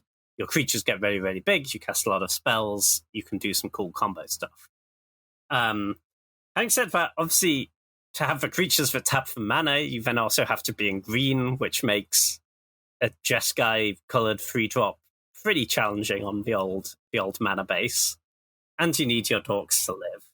Kind of the best one with this, I think, is specifically Sylvan Caryatid, because it taps for any color and they can't kill it. Yeah, I think in Cube, this is like a pretty ambitious one. I've not seen it work too often, but I kind of want to see it work.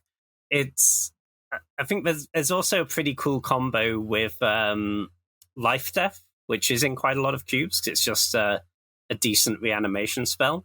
But if you cast for life half of that with a Jeskai Ascendancy in play, now all your lands are creatures, you can tap them all for mana, and you get all your mana back every time you cast a spell. That's incredible. But again, pretty ambitious, I think, with this one. What if I told you if I put this in my cube, there would already be 2 infinite combos? Go on. So both of them involve Emery, Lurker of the Log. Oh, yeah, that's a good one. It's the one that effectively we're playing it for so we're running it for the ability of Emery, which is choose target artifact in your graveyard. You may cast this card this turn. So you combine it with like Lotus Petal or like a Bauble. You effectively you infinitely go through your deck infinite life, I think, actually. So Lotus Petal is definitely infinite life, I think. Because it is also, you may draw a card, so you can stop yourself before you deck yourself, which is nice. So that with Lotus Petal is infinite mana. That with that with Mishra's Bauble is at least infinitely large creature. Yeah. It's spicy. You have a very large enemy. People who enjoy janky Pioneer combo decks will be familiar with this one.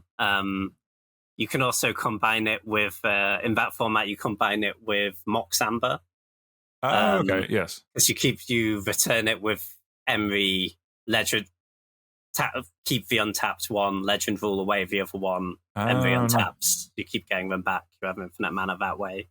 You can also do some stuff with like untapping Vono with this. It's kind of cool. You can do the Traction Helix is nice as well. That's a cool one. I do like the Traction Helix. So you get to tap to bounce something. So with any 0, that kind of goes infinite. But yeah, as I say, it's still... I think these are all things that work a lot better in Constructed because you just have redundancy. But I think it's a really spicy one. I think it's... If you put it in the cube, I would try. Put it that way. Sick. Okay. I wouldn't be confident, but I would try. Challenge accepted, James. I will challenge myself to wreck one of your drafts.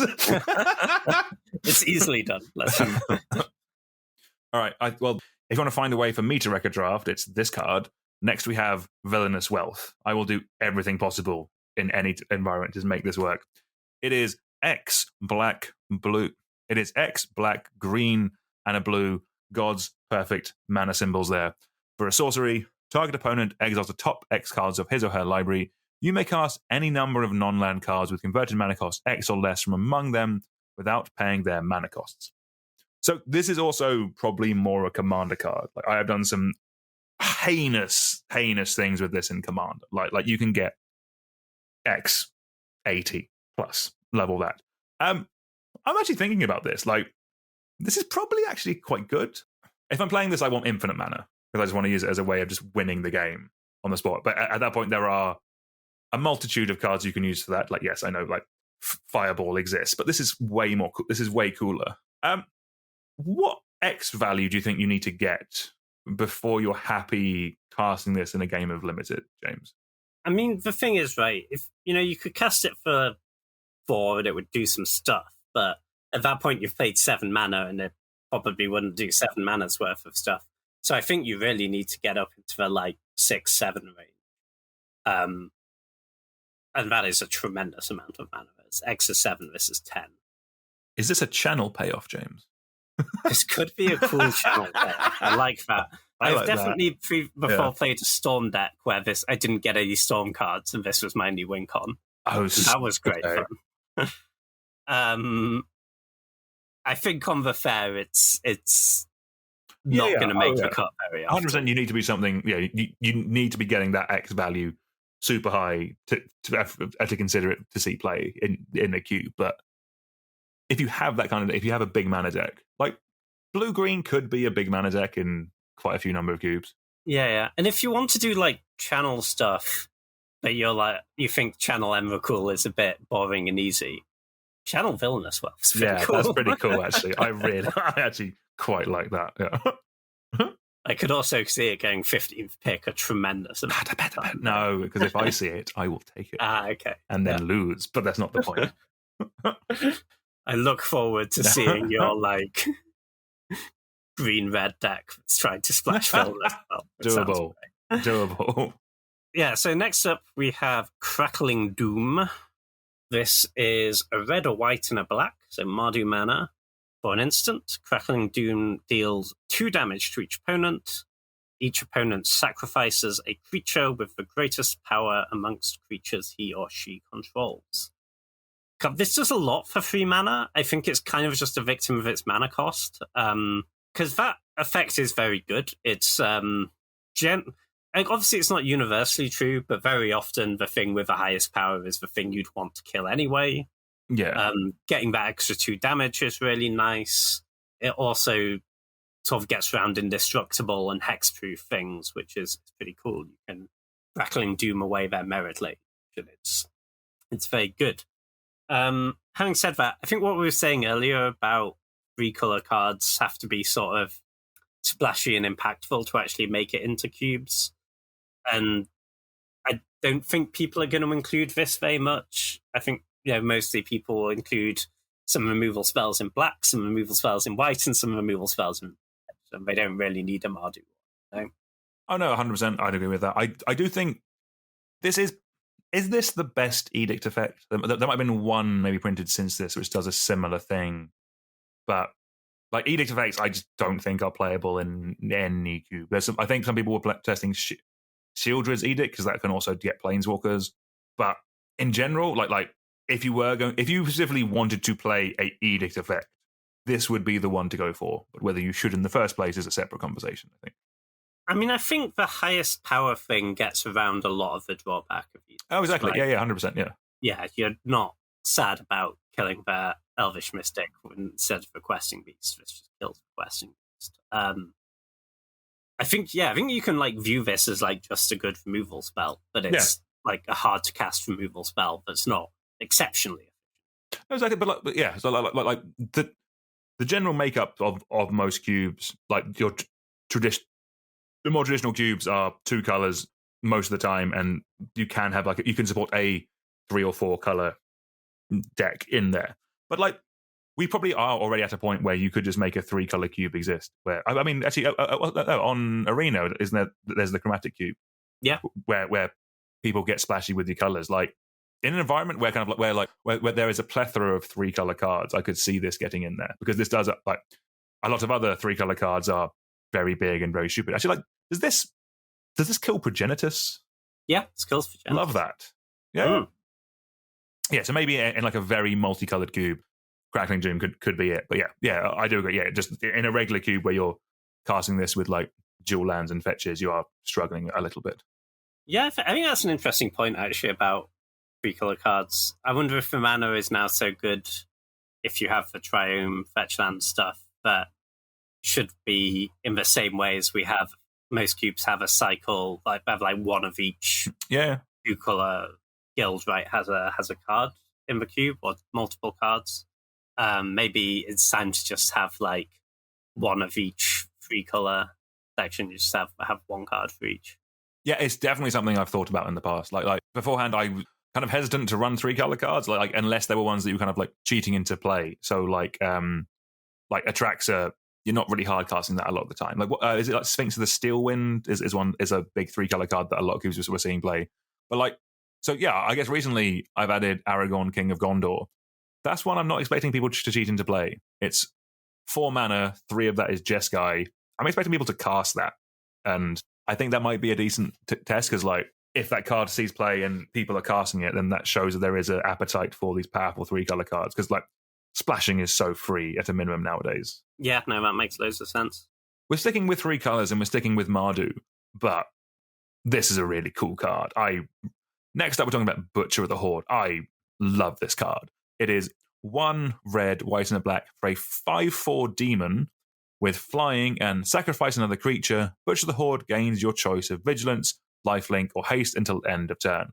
I guess moving on with that conversation of like, if you can support 3 colors in your cube and you're looking for a signpost card for those 3 colors, I mean, Mardu is quite aristocratic a lot of the time.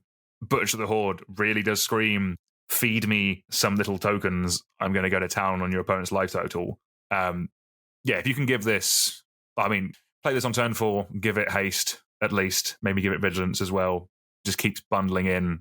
I love Butcher of the Horde. I think this card is sick. I spent so much time when this card came out trying to get this as well. I think Butcher of the Horde might have actually been in the first version of my cube. Oh, really? That's cool. I think it was definitely in early versions when I had aristocrats in Mardu. If I'm honest, I think Siege Rhino was in the very first version, but that's a separate conversation. But yeah. I'm pretty sure I had Butcher in very early on.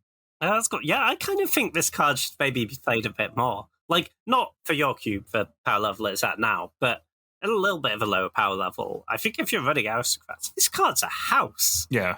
And you have so much modality as well. Like, sure, you're not going to use, like, the vigilance mode or the lifelink mode that often, but when you do, it'll be really impactful, right? Like, imagine you're playing against mono red and you just play, like, a 5/4 lifelink haste on it.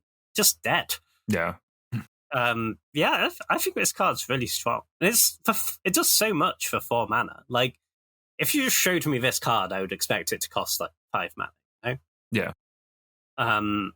Yeah, the fact it has flying all the time as well, like 4 mana, 5/4 flyer, is just like already really scary. No, exactly. And the thing is, I remember everyone, we have been going down these in terms of order that they're played in.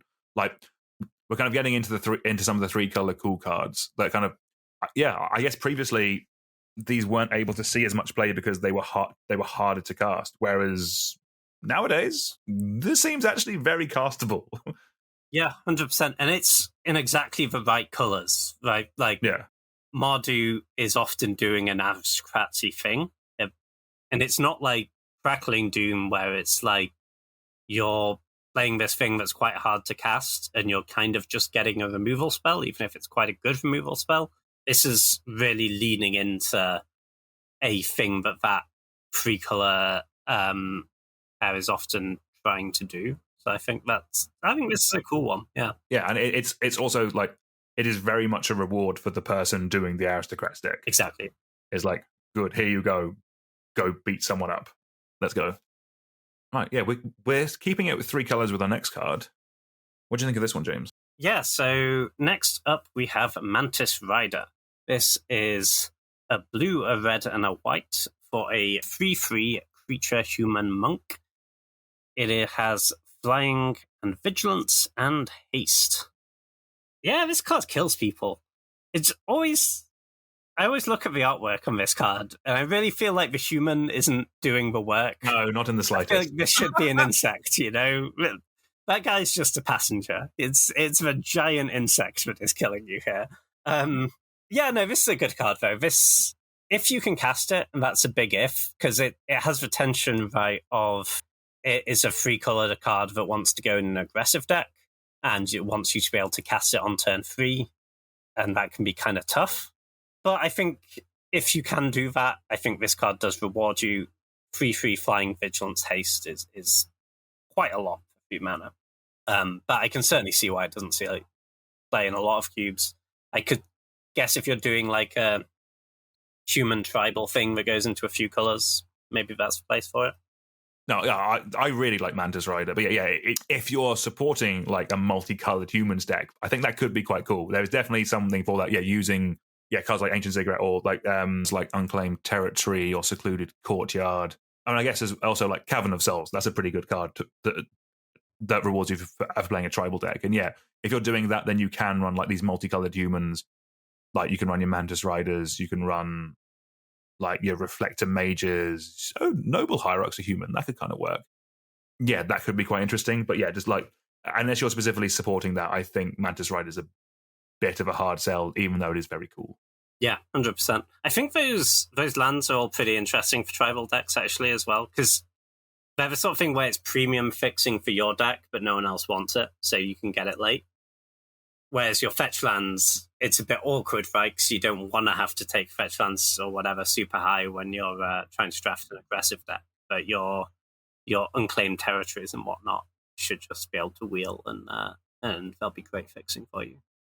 And that's quite interesting. Yeah, I've been trying to muck around with the 5-color deck for a while. Maybe it is just because I'm looking at some of these cards, like stuff like Lavinia could go in some decks. There's like Jarina, Dawn's General could go in some decks. It like mucks around with the graveyard and then gives you humans hexproof and indestructible if you sack it. Like there could be something here. If I'm honest, I think possibly the biggest issue with this whole build is that Aether Vial doesn't work in cube. Yeah, it really doesn't. It's a shame because it's a cool card. The full review of Aether Vial will be coming in a few weeks when we do whatever set that was from. Maybe. All right, let's move on to our next card. Let's talk about Crater's Claws. This is X and a red for a sorcery. Crater's Claws deals X damage to any target. It's been errated a little bit. It also has Ferocious. Deals X damage plus 2 damage instead if you control a creature with power 4 or greater. So these kind of X removal spells have been around for literally ever. Going all the way back to Alpha, you have your Fireball, that kind of stuff. The fact that those ones have generally only seen cube play when you're putting a lot of mana into it to take out an opponent's creature.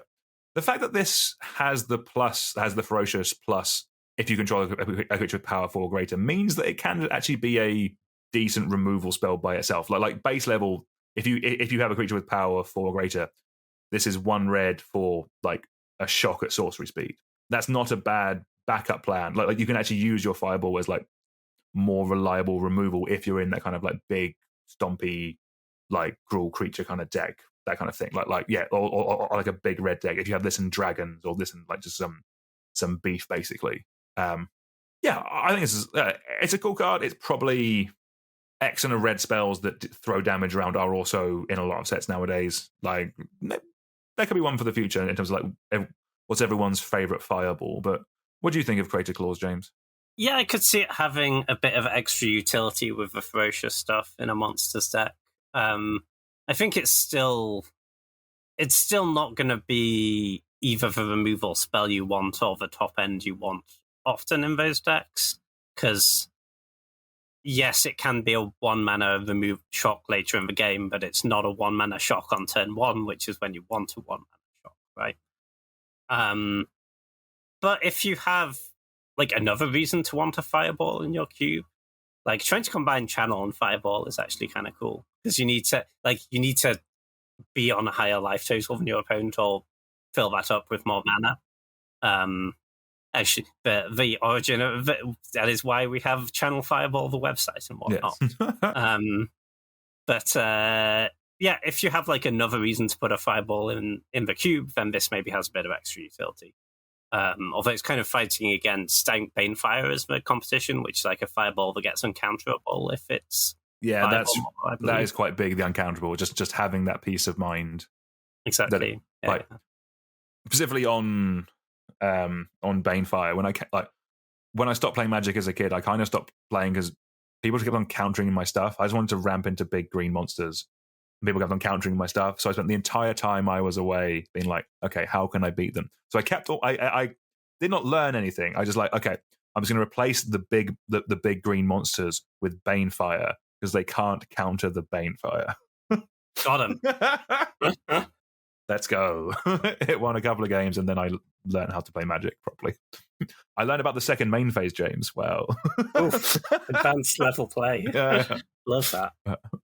I remember Team CFB at one point did. Remember they used to do the old vintage Super League thing? Yeah. And they brought a deck that was combining channel and DLX damage, and they brought Fireball instead of all the strictly better ones, so that they could bring Nice. Channel Fireball for deck. Yes, very good. Nice. You can build a very solid version of Channel Fireball for less than £10. Wait, isn't Channel expensive? No, because it's banned in everything. Yeah, that's true. Oh, yeah, it's banned in Commander, isn't it? So. Yeah, I found this out when I was doing my video. Yeah, banned in Commander, restricted in Vintage, can't be played in anything else. I mean, that makes sense. I would not want to play against a Channel deck in Commander. Like, I think specifically like the 4th edition ones or something like that. Oh, yeah, they're like $4. Yeah. No. So one of them... Yeah, the 4th edition ones are like 20 cents, like 16p. Something like nice. That. Like, yeah, you can generally build a very powerful, like, for anyone listening out there who does like kitchen table Magic with their friends, welcome, firstly. Secondly, yeah, Channel Fireball you can put together for less than a tenner. It's very strong.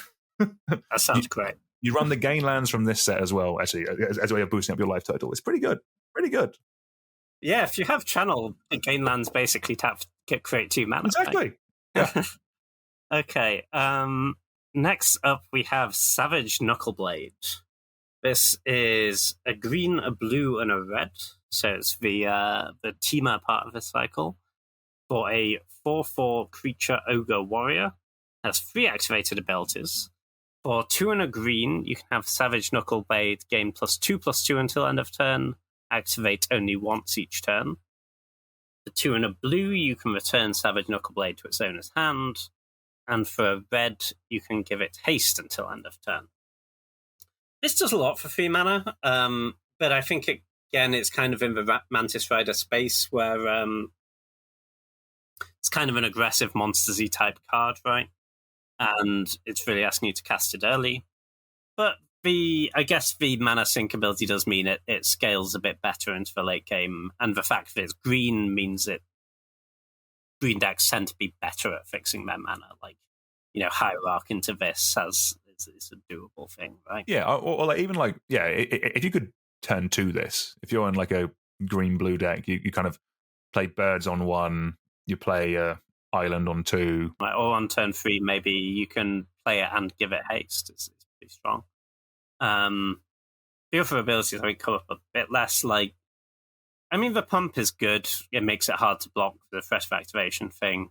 Returning it to its owner's hands sounds like it would be great to beat removal and whatnot, but in reality, you just don't pass with your mana up that much in your Teamer monsters deck, so it can be a bit hard to use.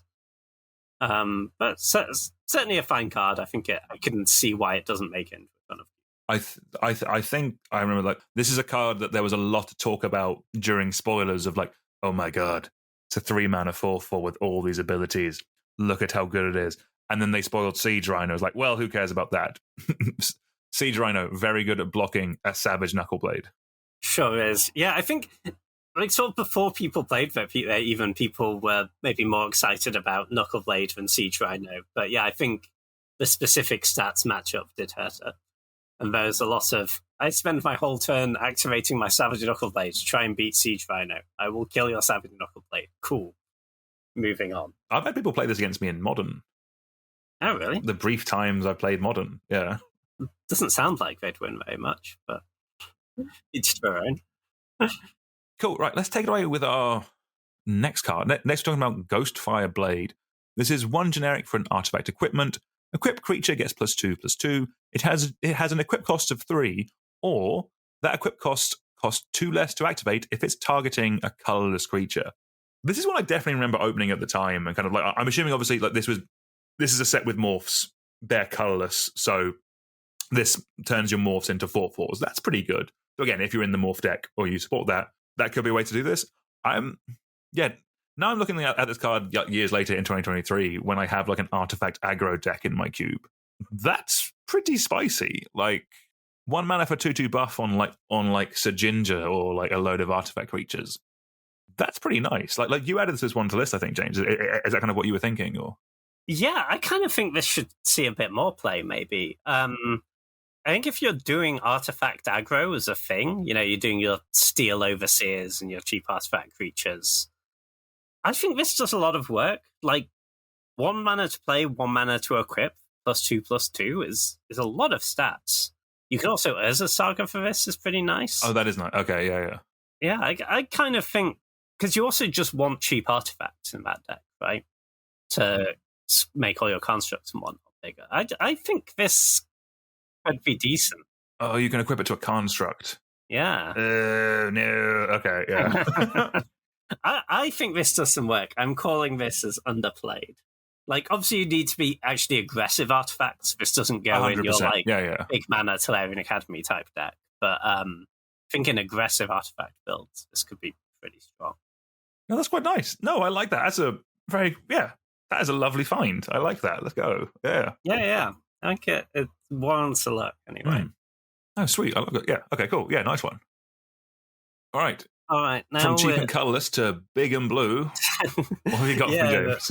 Now we're moving on to a card you probably shouldn't put in your cube.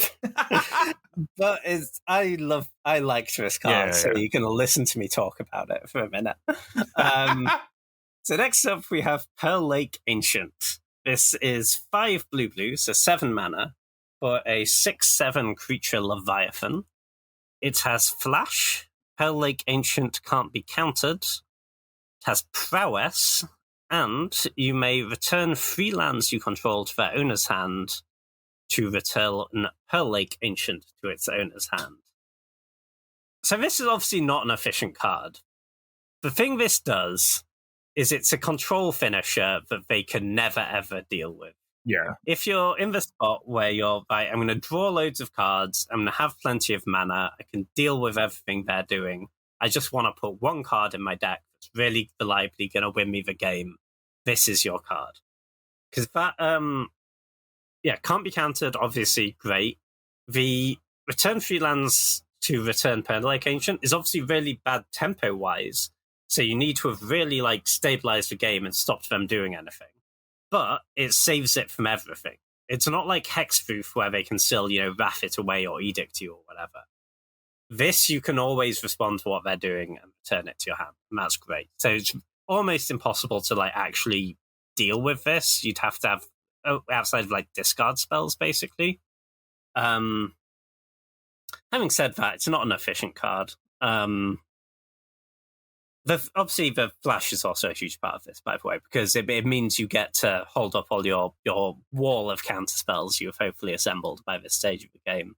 And the turn where they don't cast a spell, you need to counter it. Like Pearl Lake Ancient. But yeah, this isn't an efficient card. It's not high impact enough to really catch you up from behind is the problem.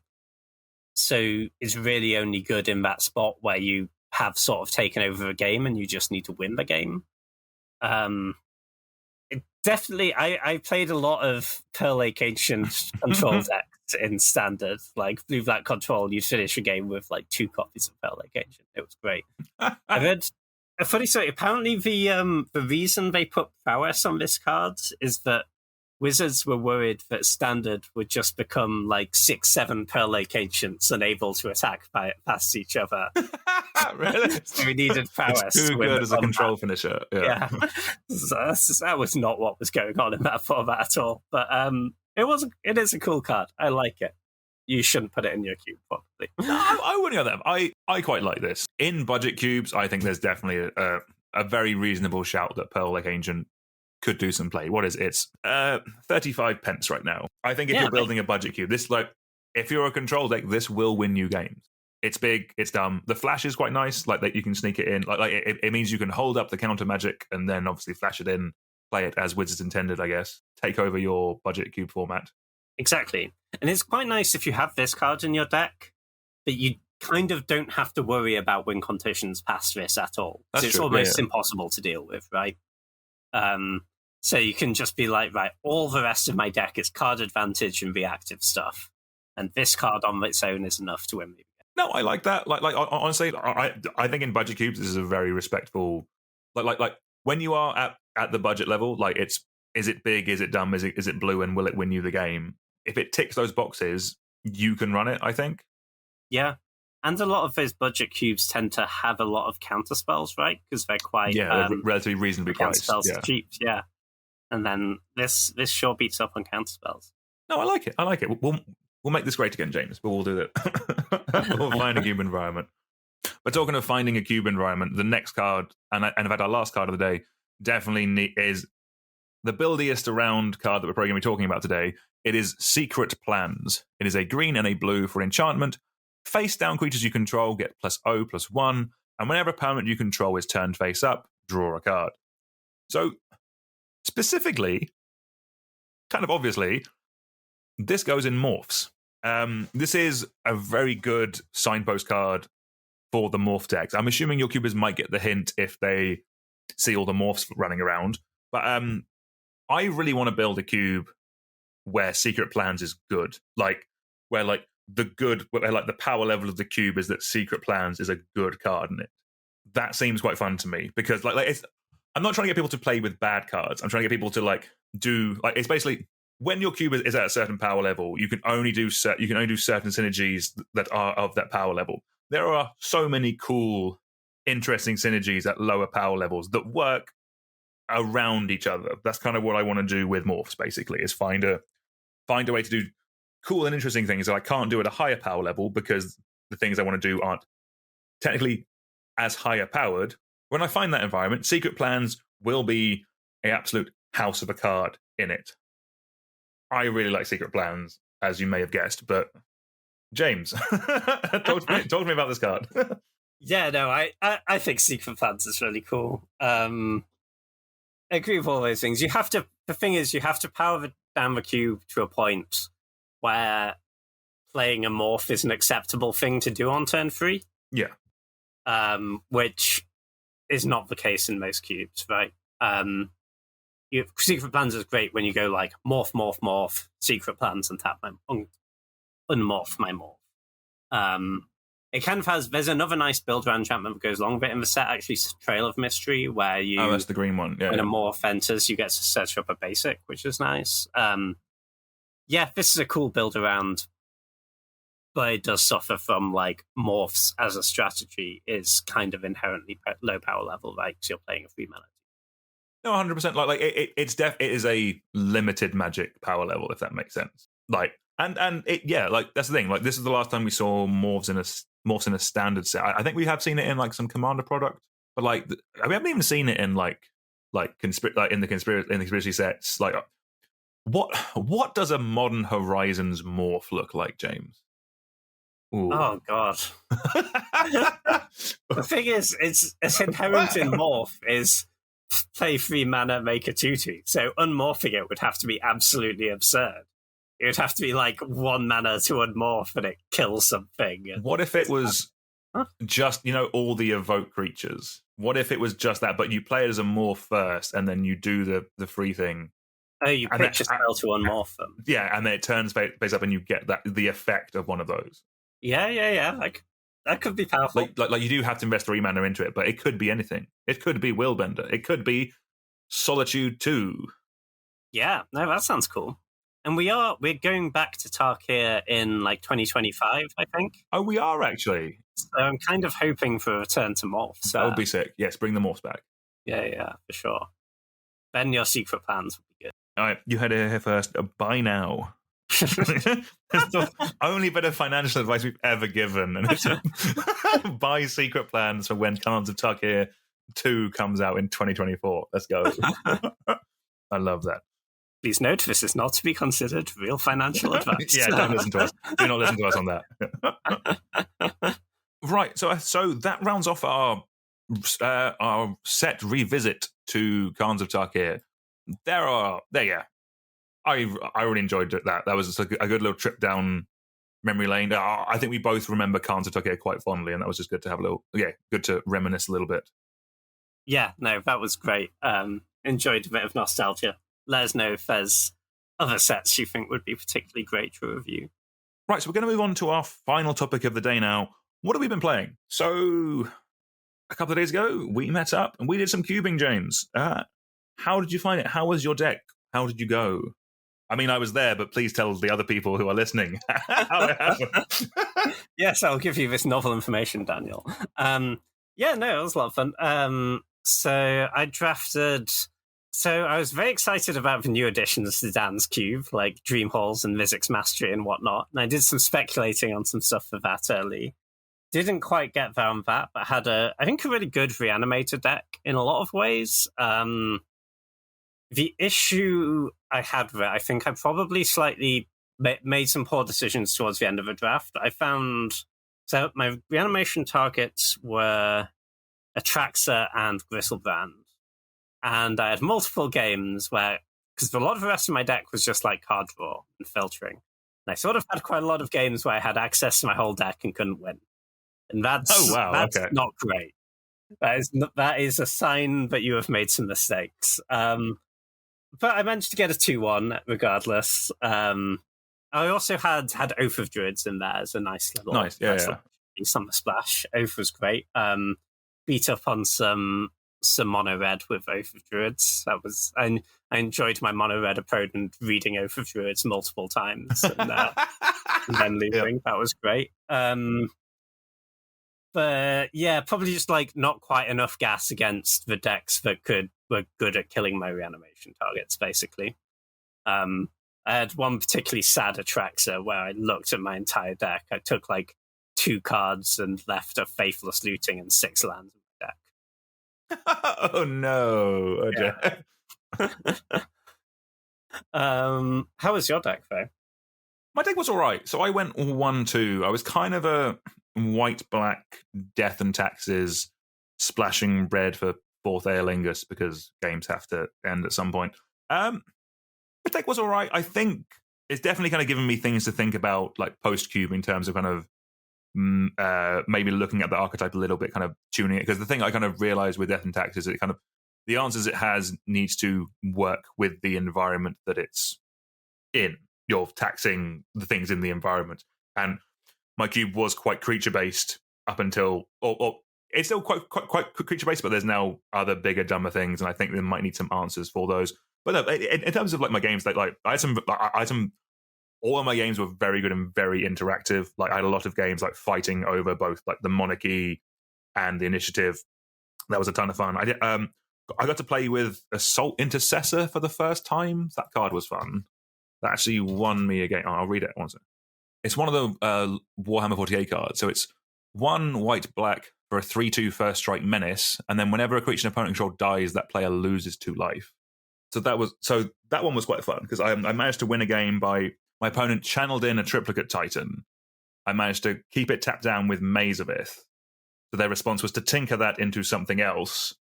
I had Assault Intercessor in play, then played Lauren of the Third Path, the one that, when it comes into play, kills removes a artifact or enchantment. So that killed one of their 3/3s. They got drained for 2 by the Intercessor. Then I untapped and sawed it in half. So I then removed 2 more of their things. I was like, well, I just die now because they also spent a load of mana like channeling their thing away. So that was quite good fun. So Saw in Half has come back in again. That one was quite fun. I also had like Solitude in my deck, so that was something I was able to do at least once. Like ephemerate that once and Saw in Half it again.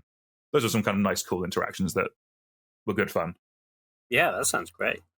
Yeah, I do like those creaturey mirrors are really interesting.